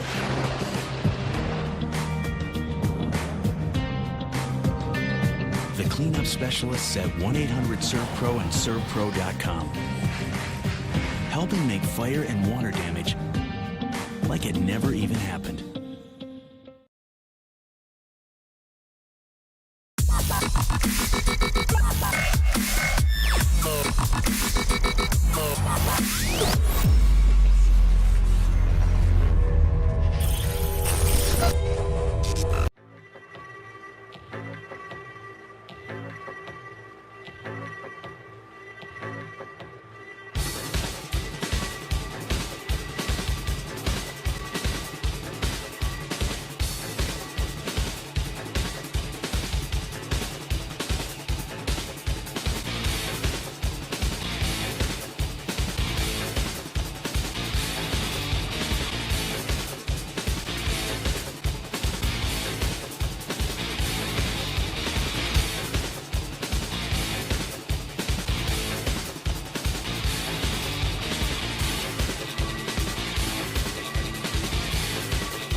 Back here live on All Pro Broadcasting, closing in on 50 laps to go, just past 75 laps to go here in Iowa for the Serve Pro 200. And how about it? We got the Serve Pro number 81 up front of Shane Parrish. So what a perfect time to thank our tonight's sponsor. Serve Pro has the fastest response time to any disaster, and we are ready for whatever happens. Serve Pro can make it like it never happened. Over 1,800 locations nationwide. Be prepared for anything. Find your location today. Serve Pro, the official sponsor of tonight's race here at Iowa. Of course, the Serve Pro 200 closing in, lap 132, closing in on the end of tonight's race. If we get one more good green flag run, it may set us up for the finish here at Iowa. I tell you what, it's going to be one heck of a finish. We've had 3 separate leaders really control tonight's race, and guess what? They're in the top 3. Shane Parrish, Gary Sexton, and Curtis Young have all led out front for an extended period of time. And as they take off into turn number 1, it's going to be Shane Parrish getting the good run. It's going to be a battle for second between Sexton and Curtis Young. It's not going to last too long as Sexton goes to the second spot. They're going to fan out behind them. Looks like single file for the most part. So let's go back in. Looks like Ivan Garcia battling side by side for the 9th position. So good on Ivan Garcia there, up inside the top 10. He's with Tyler Chalk and Jack Watts there for 9th spot. Jack Watts in that 10th position, and Ivan Garcia hanging on to it. So good on the elder statesman. The Hispanic Thunder, as I called him a few minutes ago. That Ivan Garcia machine is able to keep it on the racetrack and keep it up in the top 10. So good on him.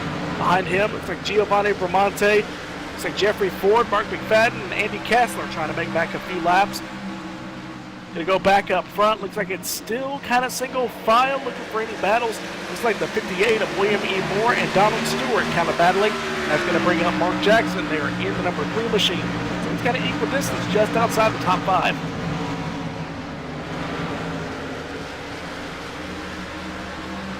Battle for second kind of starting to heat up between Sexton and the 94 Curtis Young.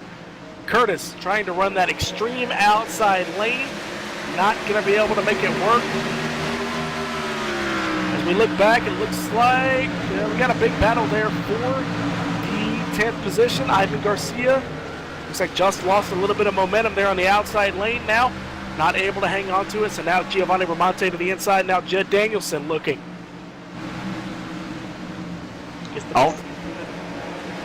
Yeah, looks like Curtis Young slides up in the 17 of Gary Sexton, makes his pass as they cross the start-finish line for that second position.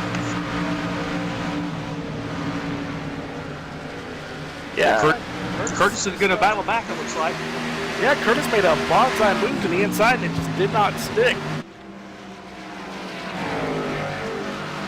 I tell you what, Gabe, these 3 so far have proven to be the class of the field, as we have a hornet's nest behind them, led by the 24 of Eric Stanford, the 3 of Mark Jackson, Tyler Chalk in the 07, Donald Stewart in that 78, and William Moore in the 58.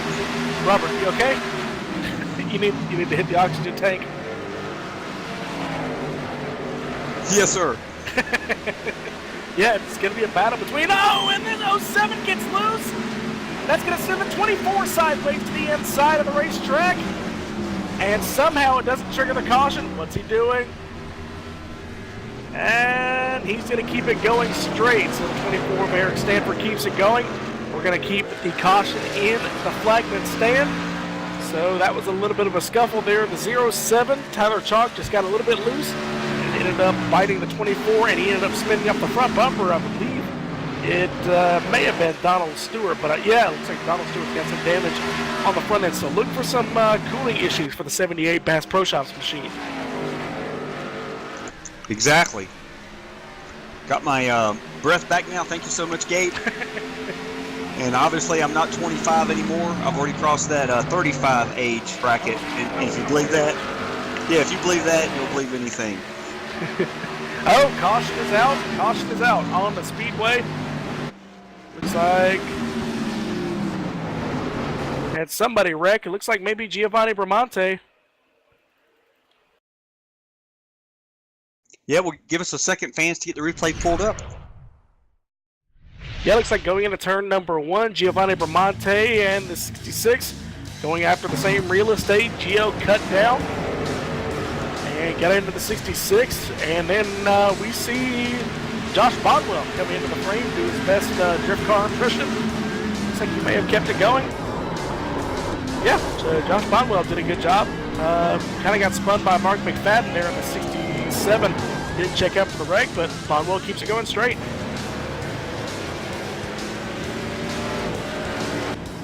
Well, that's going to take us to almost 50 laps to go here, so they're going to come down pit road.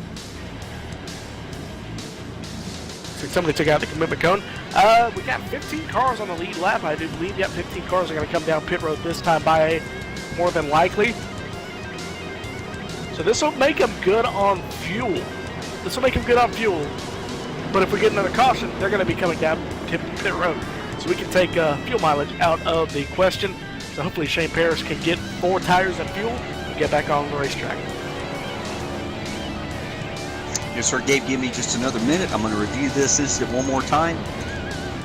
Robert, of course, pulling double duty. He's in the commentator's box, and we tore down the wall here at Iowa Speedway. Battlefield coming off of pit road. Who got it? Gary Sexton. What a pit stop for the number 17 machine. And he gets out in front of the 81 of Shane Parrish. What a pit stop. But we've torn, go back to my point earlier, we've torn down the wall between the admin's room and the commentator's booth, as we do at every racetrack we go to. And Robert pulling some double duty, so he's got to review that caution and make a judgment call on who caused that wreck. As we ride here, actually, Jeffrey Ford is actually going to stay out on the racetrack and be our leader. So he's going to look to maybe just lead a lap and then come down to pit road.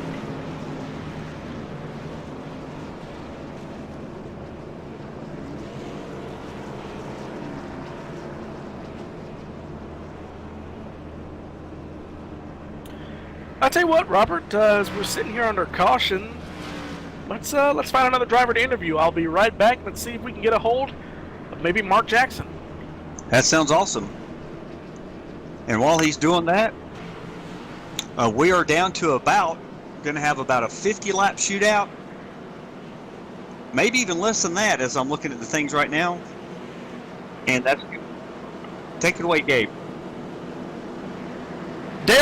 Mark Jackson. You got a copy.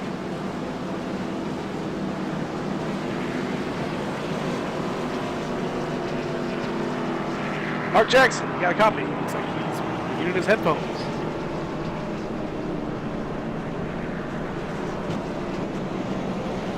Mark Jackson, you got a copy. I do, I copy. There you go. It looks like you didn't want to listen to us there for a minute. That's par for the course. But you've worked your way from 11th. We saw you as low, just barely outside the top 15. And you slowly worked your way back into the top 10. And now back into the top 5. I tell you what, man, you're becoming one of the sleepers here in Domino's. Man, I tell you, we just tried to take care of the car tonight. We ran a late race last night at Bristol and tried to go too hard too early and just tried to survive this one. So we're having a good run in this over-the-top paint design Chevy Camaro tonight. And man, I don't know. If I can. Hope these guys can make a mistake in front of me. I know there's a lot of fast cats up here. Gary Sexton, Shane Parrish, Curtis. Just trying to hang on and have a good finish. You're the only driver inside the top 4 if Jeffrey Ford actually is going to stay on the racetrack. But we're going to come to the green here. You're really the best of the rest, so maybe you can get up there and pull off an upset. We'll let you get back to it. Thank you, Gabe. Yep, so far we've managed to keep the car clean, and hopefully we can do that the rest of the way out.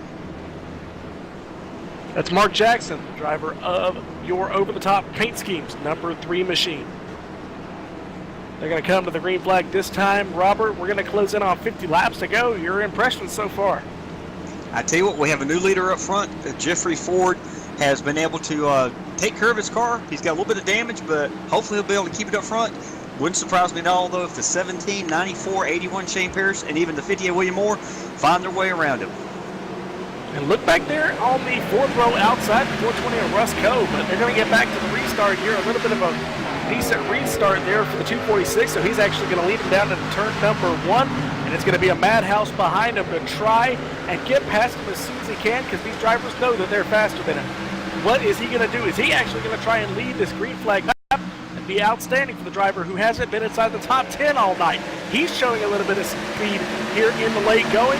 Is he going to pull up in front of him? No, the 17th actually going to pull to the bottom. The 246 led that lap, 3 wide for the lead. Curtis Young goes up into the bumps, and he gets loose in the corner. Can he hang on to it? No, he's going to collect a few cars. The 94 comes down the racetrack, collects the 3 and maybe the 60, actually the 58.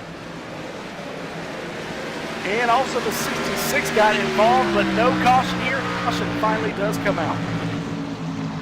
Yes, fans, give us a second to get the replay pulled up.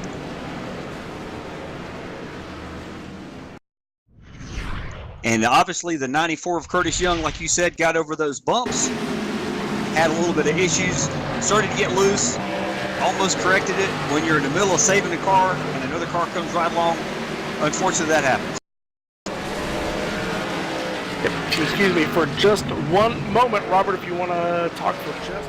Yes, sir. Yes, sir. It looks like the vehicles that were involved there were the 94 of Curtis Young. Looks like the 3 of Mark Jackson. We were just talking to him. Unfortunately, he got taken out in that one as well. And fans, this is exactly what you call short track racing at its best. If you missed the Bristol truck race, the Denton Fender truck race for Dominus 200 Racing last night, you missed a great show. And we're going to have, never been done in real life, we're going to have the top shelf cup cars on this exact identical track 1 week from tonight here at Newton, Iowa, at the Iowa Speedway for another night race. Those cars and those drivers are really going to be putting on a show. You definitely want to tune in for next Sunday night.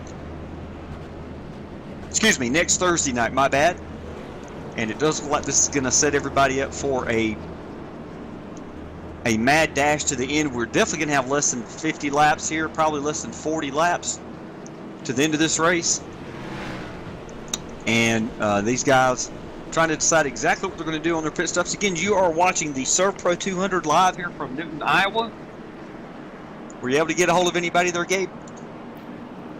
No, I was getting hold of some words from a few of those drivers that got caught up in that. Mark Jackson not happy about what happened there under the caution, or excuse me, not under the caution, but what happened to his race.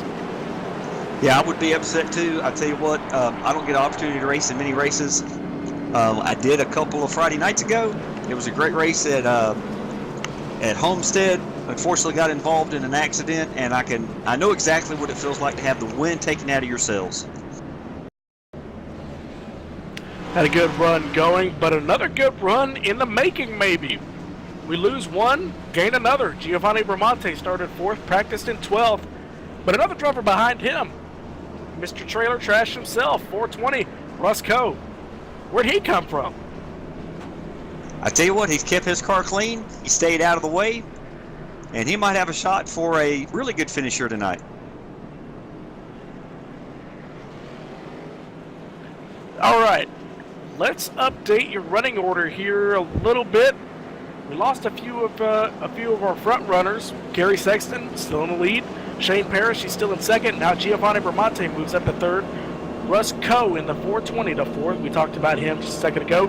Eric Stanford in the 24 up into the top 5. Then Jeffrey Ford, Ivan Garcia. Garcia actually moves up into 6th. Jeffrey Ford down to 7th.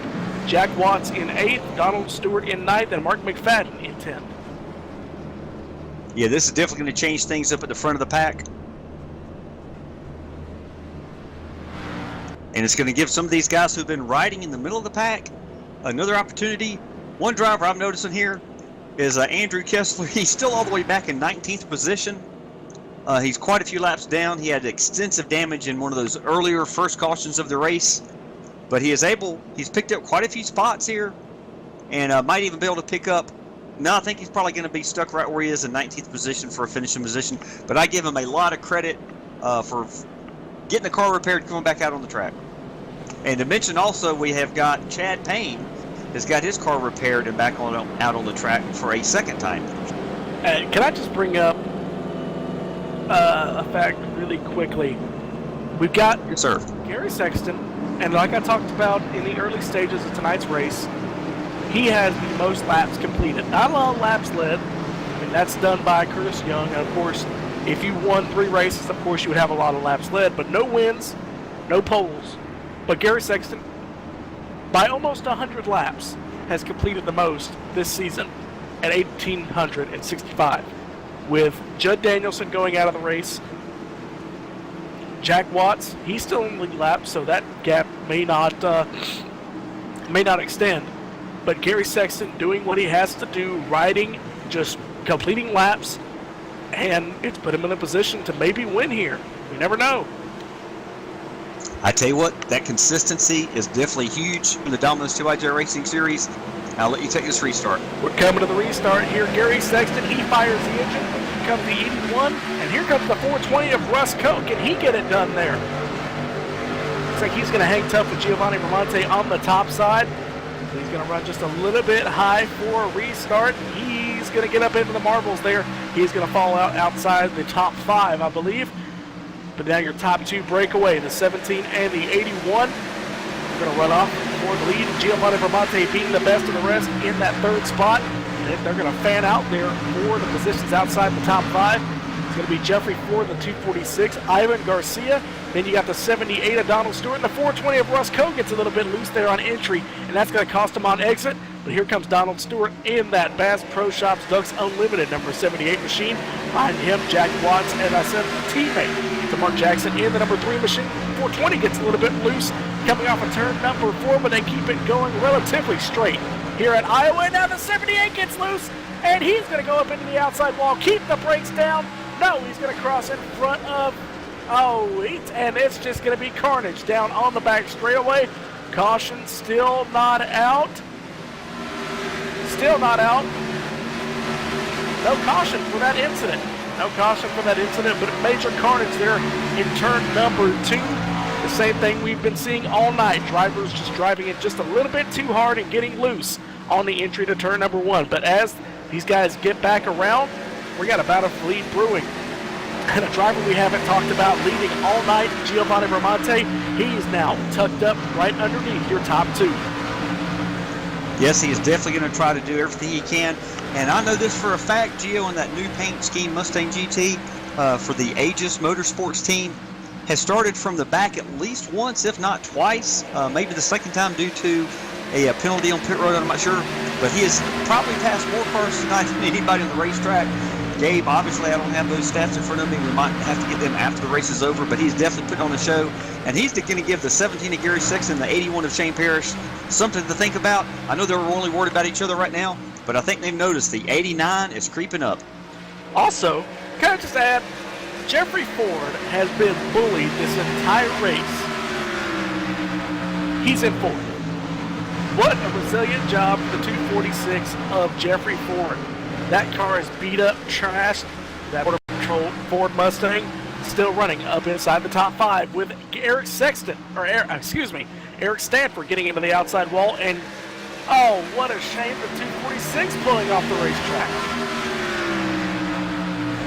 What is wrong with the 246? He has got some other obligations. He has to get out of the car. And he's got to catch a man. He's got duty calls with the Border Patrol. And that's where he's got to be here soon, so he's got to get out of the car and head off to work. What a shame for the 246. That is unfortunate for Jeffrey Ford.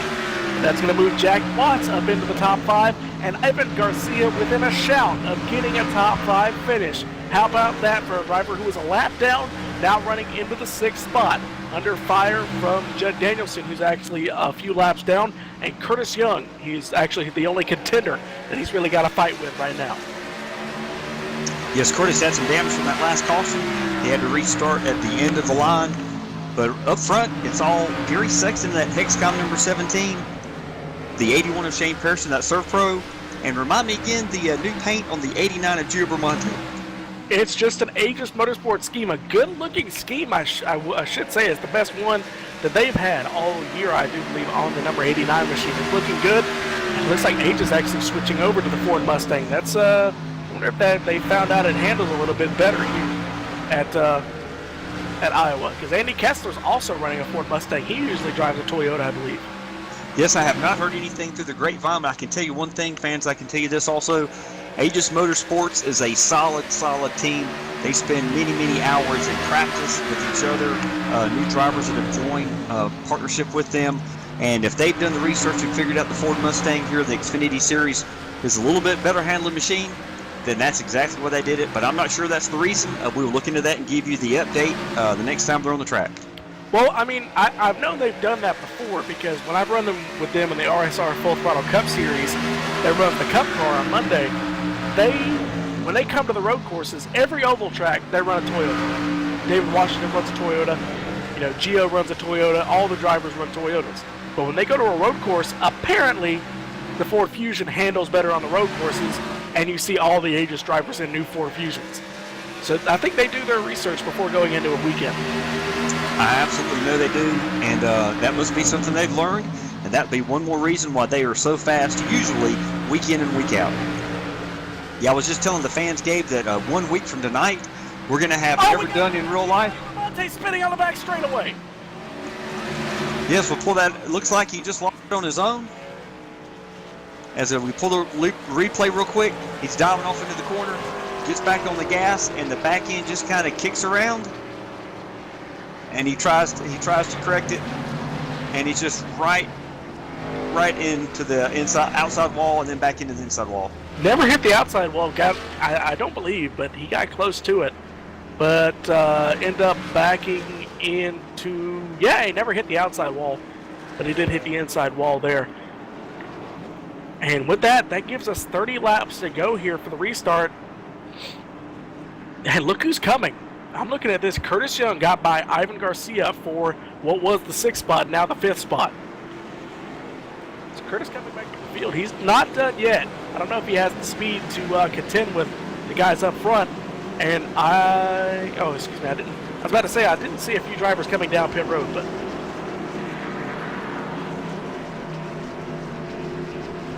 yeah, I tell you what, with 30 laps to go, I think it's going to be monkey see, monkey do. Curtis Young is coming down pit road as we speak, as well as Jack Watts. Looks like the 24 of Eric Stanford, Shane Parrish, also Gary Sexton. So all these drivers are going to come down pit road, get probably 4 Goodyear tires. We're going to follow Shane Parrish as he's pulling in his pit box.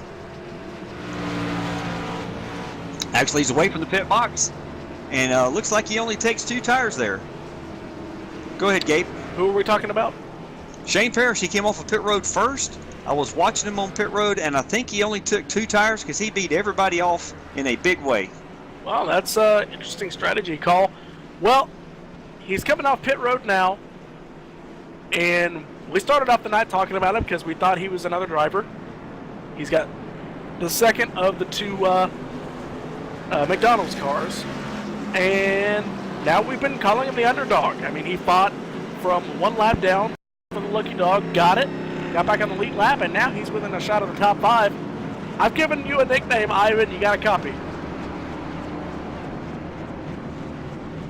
Oh, I never dialed up. The 72 of Ivan Garcia. Ivan Garcia, do you got a copy? Yes, sir. Well, I tell you what, Ivan, we've been talking about you all night. I just told the fans this. You went from being a lap down to fighting for the lucky dog to fighting for a top 10, and now you're within a shot of your first top 5, and you've still got a shot at your first top 10 of the year. You've been the underdog story. Do you think you can close it out? Yes, sir. We trying hard, real hard to get a run there. We got good people running here, and the only thing, anyone, so I don't know how to paint. Well, I'll tell you what, hit me up after the race, and we may be able to work that out. 10-4, thank you. All right, Ivan, good luck to you. You're going to start in the 6th position. I thought you were going to just go right around and wait to the end. You got up front. You picked up some speed. Yes, sir. I got a brand new computer. $1,500. It better be a good one. Oh, Lord. Ivan Garcia, money man. No. Hey, I'm barely making it, but hey, I have to have one. Thank you for talking, all right? Yep, no problem. Thanks, my fellas, okay? Yeah, you're very welcome. Good to have you in the league, Ivan. That's Ivan Garcia and Robert the Official, Hispanic Thunder. That sounds wonderful, and I'm going to hold your feet to the fire and make him a new paint scheme. I think he'd like it. Yeah, I think he would. All right, we're going to have here with 26 laps to go. Rundown of your top 10 right before we get the green flag. Shane Parrish, Gary Sexton, Eric Stanford, Curtis Young back from this wreck, Jack Watts, Ivan Garcia, just talked to him, Mark McFadden, Russ Coe, Donald Stewart, and Giovanni Bramante, who we just saw spin off the back straightaway. Shane Parrish back to the lead, but he's on 2 tires. Will this end up biting him? Let's see what's going to happen here. We got a couple guys running the outside lane trying to get a restart here. Let's see what's going to happen with 26 laps to go.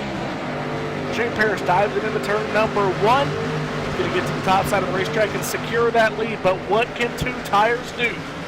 Gary Sexton to the back bumper. And don't look now, the 94 of Curtis Young, 24 of Eric Stanford, they're going to try to have something to say about the end of this race. Side-by-side battle for the 3rd position. Eric Stanford and Curtis Young, as you said, they still not settled it out in turn number 1. This is where Curtis had his accident, but he looks like he's a little bit conservative here. Almost gets into the outside wall, but he keeps it contained and puts the bumper to the 24 of Eric Stanford for that 3rd spot. Back up front, 2 tires seem to be hanging on just a little bit. Gary Sexton to the back bumper. What can he do with 25 laps to go? He's either saving some stuff because he knows he got 24 more laps to go, or the 2-tire call might have been a good call. We'll just have to wait and see. It looks like Eric Stanford has cleared the 94 of Curtis Young by about 4 car lengths at this point. Back here in the 5th position, we have the 66 Southeast Motorsports of Jack Watts. He's having a great run. Started back in 23rd there, Gabe. Looks like Shane Parrish back up front, now running the bottom side of the racetrack. Got a bad run coming off of turn number 2. Can Gary Sexton get to the lead? He dives it into turn number 4. Look for the crossover. Will the 17 go into the outside wall? He doesn't, but he's going to lose all his momentum. 81 back to the lead by the time they get to the start-finish line. Closing in on 20 laps to go. I tell you what, Gabe and fans, this is what you call hard, experienced, fighting for that win racing here at Domino's 2xJ Racing Xfinity Series live on All Pro Broadcasting. Looks like the 81 was able to get back around him, and I think I forgot to mention this, Gabe. We want all you fans to make sure you click the subscribe button for All Pro Broadcasting. That way you get all the alerts for the free pizza giveaway, and as soon as we have our interviews tonight, we will let you know who won that free pizza for tonight. This is what desperation looks like, Robert. The top 2 have not won a race this year. Looking back, let's see if Eric Stanford has won this year. I think he may have, but we're going to have to look at it. He does have a win. So your top 2 have not won in 2017 so far. I don't remember the last time Shane Parrish did win at Domino's. Might be his first career win, I'm not sure. But you know that ServPro machine wants to get it done at the racetrack sponsored by the one that is on his car.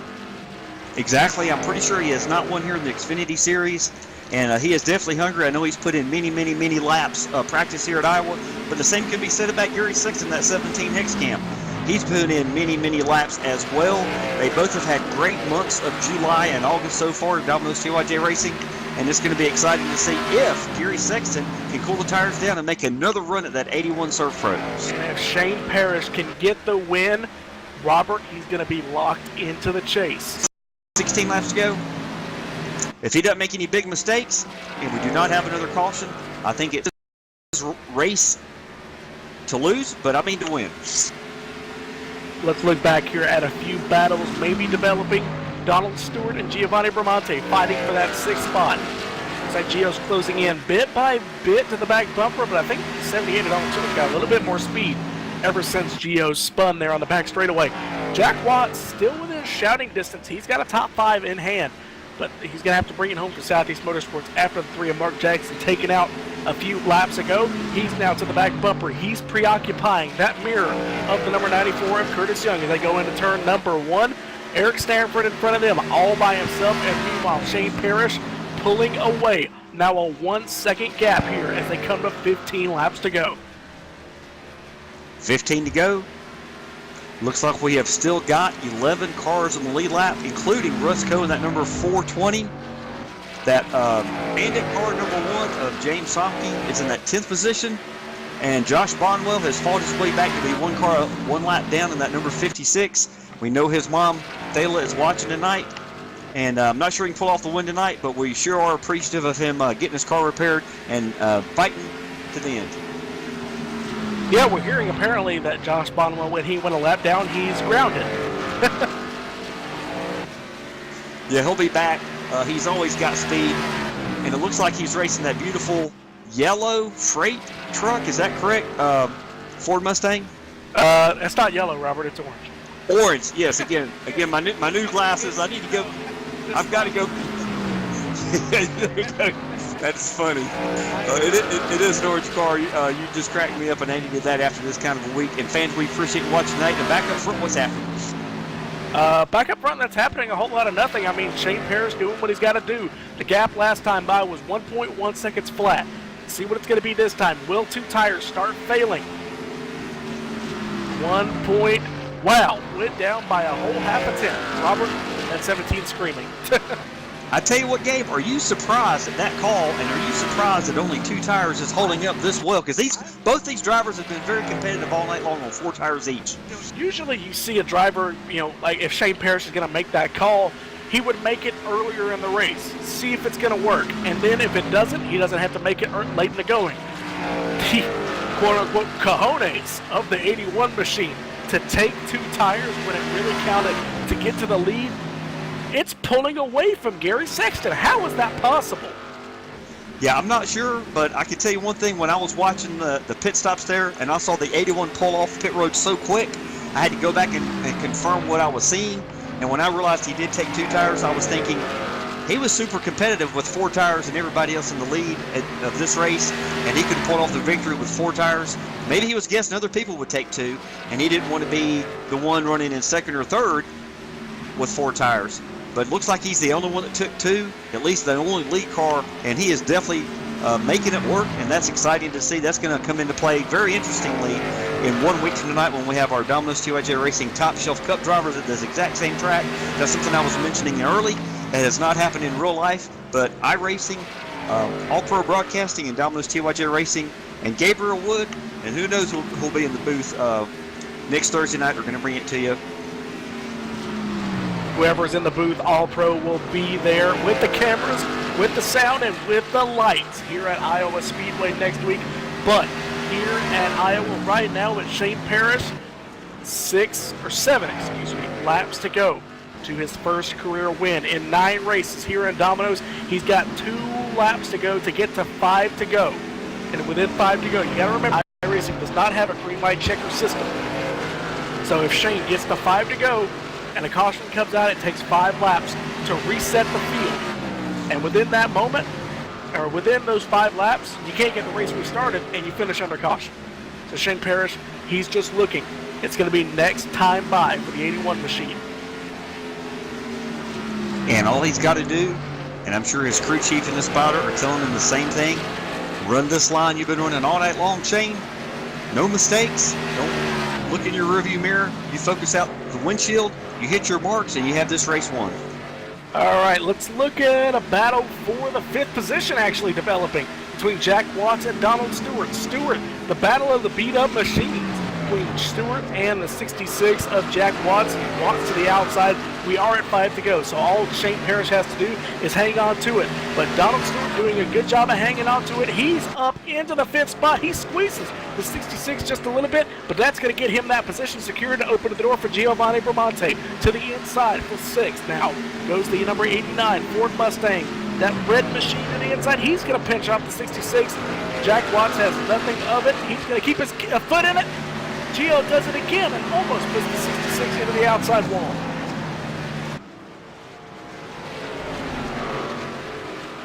Everybody else pretty much calm. The 420 of Brusco slow on the inside lane. He's letting these drivers go. So that's going to put 10 cars on the lead lap here. 3 laps to go when they come by the start-finish line. It'll be 2 laps to go. Lap traffic fighting between the 51 and the 1 machine. The 1 machine 1 lap down. The 51 14 laps down. So he These guys get out of the way. Popsicle sticks in the air. 2 laps to go. Yes, sir. It looks like the 17, if he's got anything, he's got to show it now. And they are working lap traffic, so anything can happen. Yep. Barring something happening to the 81 of Shane Parrish here, he can coast from here. He doesn't even have to pass the 1. He's got a 1.6 second gap. White flag in the air. 7/8 of a mile to go for Shane Parrish to get win number 1 in his Domino's TYJ career. Can the Serve Pro machine bring it home in the Serve Pro 200? Let's see what's going to happen here. Down the back straightaway for the final time. Gary Sexton, 3/10 gain that last time by, but it's not going to happen. The number 81 machine comes off of turn number 4 to win the Serve Pro 200.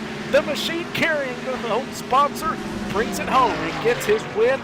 Gary Sexton comes home in second. Eric Stanford, an impressive third. Curtis Young comes home in fourth, and Donald Stewart got that fifth position in front of Giovanni Bramante. Yes, sir, Gabe. That is pretty exciting there for him to get the win, and we'll get these 3 guys in the setup for interviews here in just a few minutes. I'll tell you what, while we're sitting here waiting for these guys to get to victory lane, let's run down your final few finishers. Jack Watts gets the 7th spot behind Giovanni Bramante. Mark McFadden comes home 8th. Ivan Garcia gets his first top 10 in Domino's competition this season. Comes home in 9th. James Sobke in the number 1 machine comes home in the top 10, 1 lap down. It looks like he got into a little bit of trouble. Russ Coe in the 420 machine in 11th. Josh Bonwell in 12th. Kyle Kamer in 13th. Jeffrey Ford in 14th. He had to pull out as he was running in the 4th spot, so unfortunate for him. Mark Jackson brings it home in the 15th spot. Yeah, it looks like in 16th, William A. Moore in that 58. Obviously, he got caught up in one of those wrecks halfway through the race. He was a big threat for the win. Tyler Chalk finishes 17th. Ellery, or Jay Quinn, we talked to him earlier, he finishes 18th. Sean Kalish finishes 19th. He was involved in the wreck earlier. Judd Danielson 20th. Chad Payne 21st. Andrew Kessler 22nd. Looks like Nick Reynolds finishes 23rd. David Wright 24th. Gerald Campbell 25th. Wesley Whitfield in that 71 finishes 26th. The 73 of Jeremy Crandall had engine issues early in the race, finished 27th. And rounding out your field, Curtis Aho, Jeff T. Martin, and Gary Sheldon. Well, our drivers made it to victory lane, but before he gets out, let's go ahead and talk to your 3rd place driver. It's going to be the number 24 of Eric Stanford. I'm down here on pit road with Eric Stanford. Eric, you got 3rd. I think that's the best thing out of this situation. You practiced in 16th, qualified 10th, but you walk away with a podium spot. Yeah, we got caught up in a few of them wrecks, kind of slowed me down. Got a lot of it fixed, and was able to come back up and get 3rd. Now, Eric, you had a good run. I gotta ask, we were questioning you in the booth. Did you think that Shane Parrish was going to be able to walk away on 2 tires? Not at all. I was very surprised he was able to get away on 2. Now, did you even consider it? Like, no, during practice? I thought 4 tires at the end of there. I figured I would have been all right, but I can't believe he made it on 2. And he pulled away like he did. It's crazy. Well, Eric, you get your best finish in quite or actually, you did get a win there this season, but this has to feel good to get back on the podium, get back in the interview slots. You think you can make a run, maybe for the championship, if you can get back on form? Yeah, we're hoping. The last few races have been pretty rough with the wrecks and DNS, but it's a good finish for us, so I hope it'll bring us back up there. All right, Eric, we're going to let you go. We're going to talk to Gary Sexton, but first, who gets it done on that number 24? Me. Well, you got a sponsor on there. Yeah, it's me. Talk about it. You hadn't done this in a while, have you? No. I'm getting a little rusty. Talk about the sponsor. Oh, it's ES Billiards, this company I own. They sell billiard supplies, stuff like that. There you go. Well, I'll tell you what, Eric, you've been a tough competitor for me in the Truck Series, and I know you give these guys a run for their money here in the Xfinity Series. We'll talk to you later, and maybe talk to you in Victory Lane in a couple weeks. Yep, thank you. Now, Robert's caught up with the number 17 of Gary Sexton. He's on pit road. Yes, Gary, this is Robert and Gabe. Congratulations. You had a great run tonight. Nothing to be said except for you. It's obvious that you did a lot of practicing tonight. I think a few guys did a lot of practicing. We had quite a few cautions. At the end there, that last pit stop, got to ask you the question. I think you took 4 tires. Did you think that would be the winning move, or did you consider 2? Yeah, man, we were just talking. I was talking to Shane there in the other channel. And when I saw he took 2 and I took 4, man, I was stoked. I was like, oh, this is great. I knew that I had to get around him as quick as possible because as the run went on, our tires would get a little bit closer. And I put that big move on him. In retrospect, I probably shouldn't have made it so drastic, not went all the way to the bottom with it, because by doing that, I just slid all the way up to the top of the track, and that was pretty much it. That took the handling out of my car, and I knew I wasn't going to have a chance to catch him after that, but unless he made a mistake or got caught up in lap traffic. But overall, man, I was surprised. This is not my favorite track to run at. The race just felt god awfully long. It's really hard to maintain consistency when you're driving around here all the time. For a short track, the laps take forever. But I do enjoy the long races, and yeah, I did a lot of laps of practice. We ran a full fuel run, which we never had a chance to do tonight, but it definitely helped there, especially in the middle of the race when guys started burning their stuff up. I was able to get around those guys for the lead and make a nice pass on the track for the lead, and I was getting on and off pit road really good tonight. I was able to snag the lead coming in second a few times, and but man, you can tell Shane he put in the laps this week, and I know it paid off for him. So he definitely deserved it. If you have to judge it based on who put in the most practice, because he definitely did, and it showed over the long run. He had an even better car than I did, but overall, awesome race. Happy to finish second. I know I'll maintain the points lead. I really wanted to get a win. I'm really trying to get a win. I have the points lead. I'm locked into the chase, but it's just nice to have that W in the marked up. Yes, sir, Gary. I'm very confident. Being patient, driving the way you do. We talked earlier in the race. You've completed more laps than any driver. So you keep doing that. I am sure you're going to get not 1 win, probably not 2 wins. You might walk away into this season with a trio of wins. So congratulations. Who'd you like to thank? Yeah, start with my sponsor, Dirty Air Studios. Again, every time I've had an opportunity to talk about it, I've been kind of distracted, or we're getting ready to go back to green. So yeah, Dirty Air Studios. If you want a nice iRacing promo video, graphics,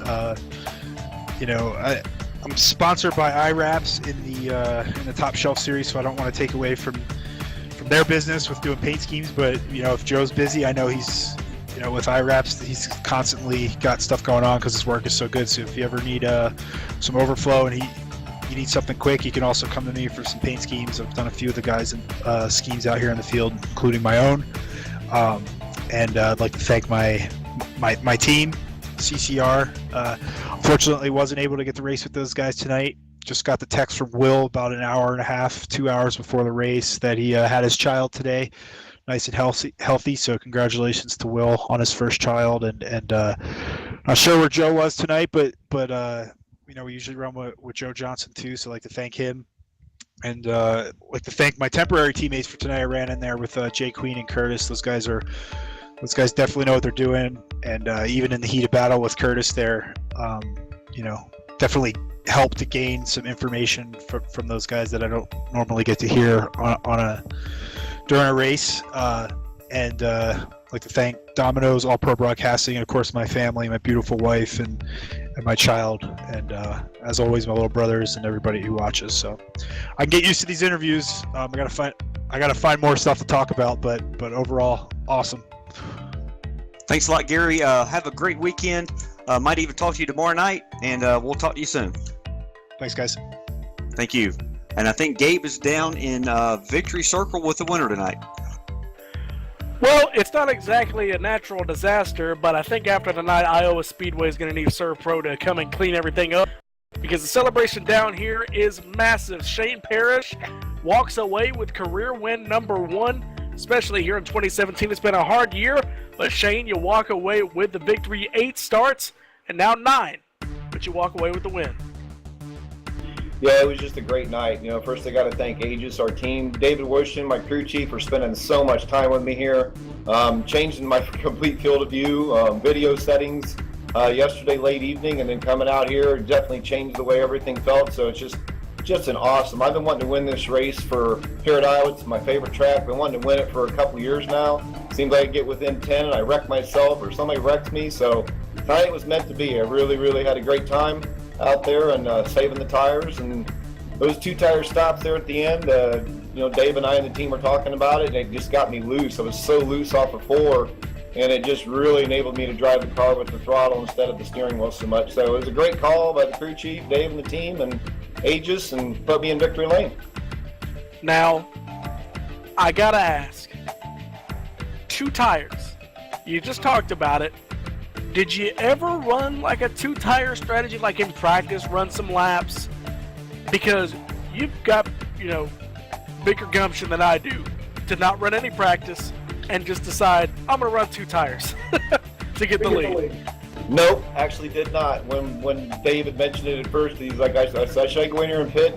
Take 2 tires. What do you, we talked about to do, take 2 tires, no fuel, cut everything off, just 2 tires and come out. And, I was a little leery about it, and Dave just told me just go in the middle on the first corner and just see what it'll do, and you'll know real quickly, and that's what I did.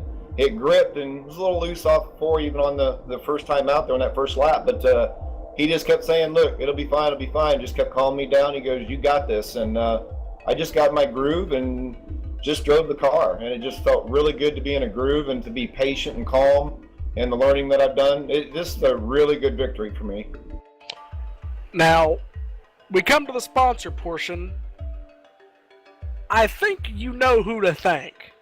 It's on the car. It's on all the memorabilia at Iowa Speedway. I think you know who the sponsor to thank.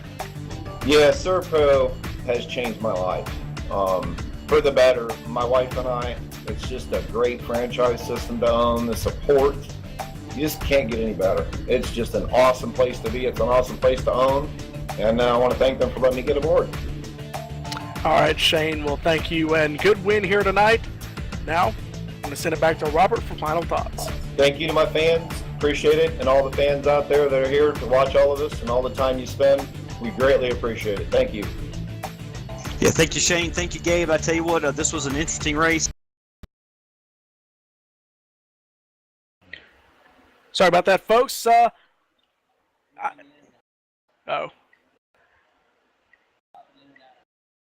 Okay, while we got the chance, with those technical difficulties here, I was really not expecting a good green flag run, especially to end it, but it was a lot better than I expected. These guys did a great job. We saw some guys just kind of driving hard, getting into the corners, getting loose, but it still turned out to be a great race, and we have a first-time winner, so I think everybody walked away pretty happy.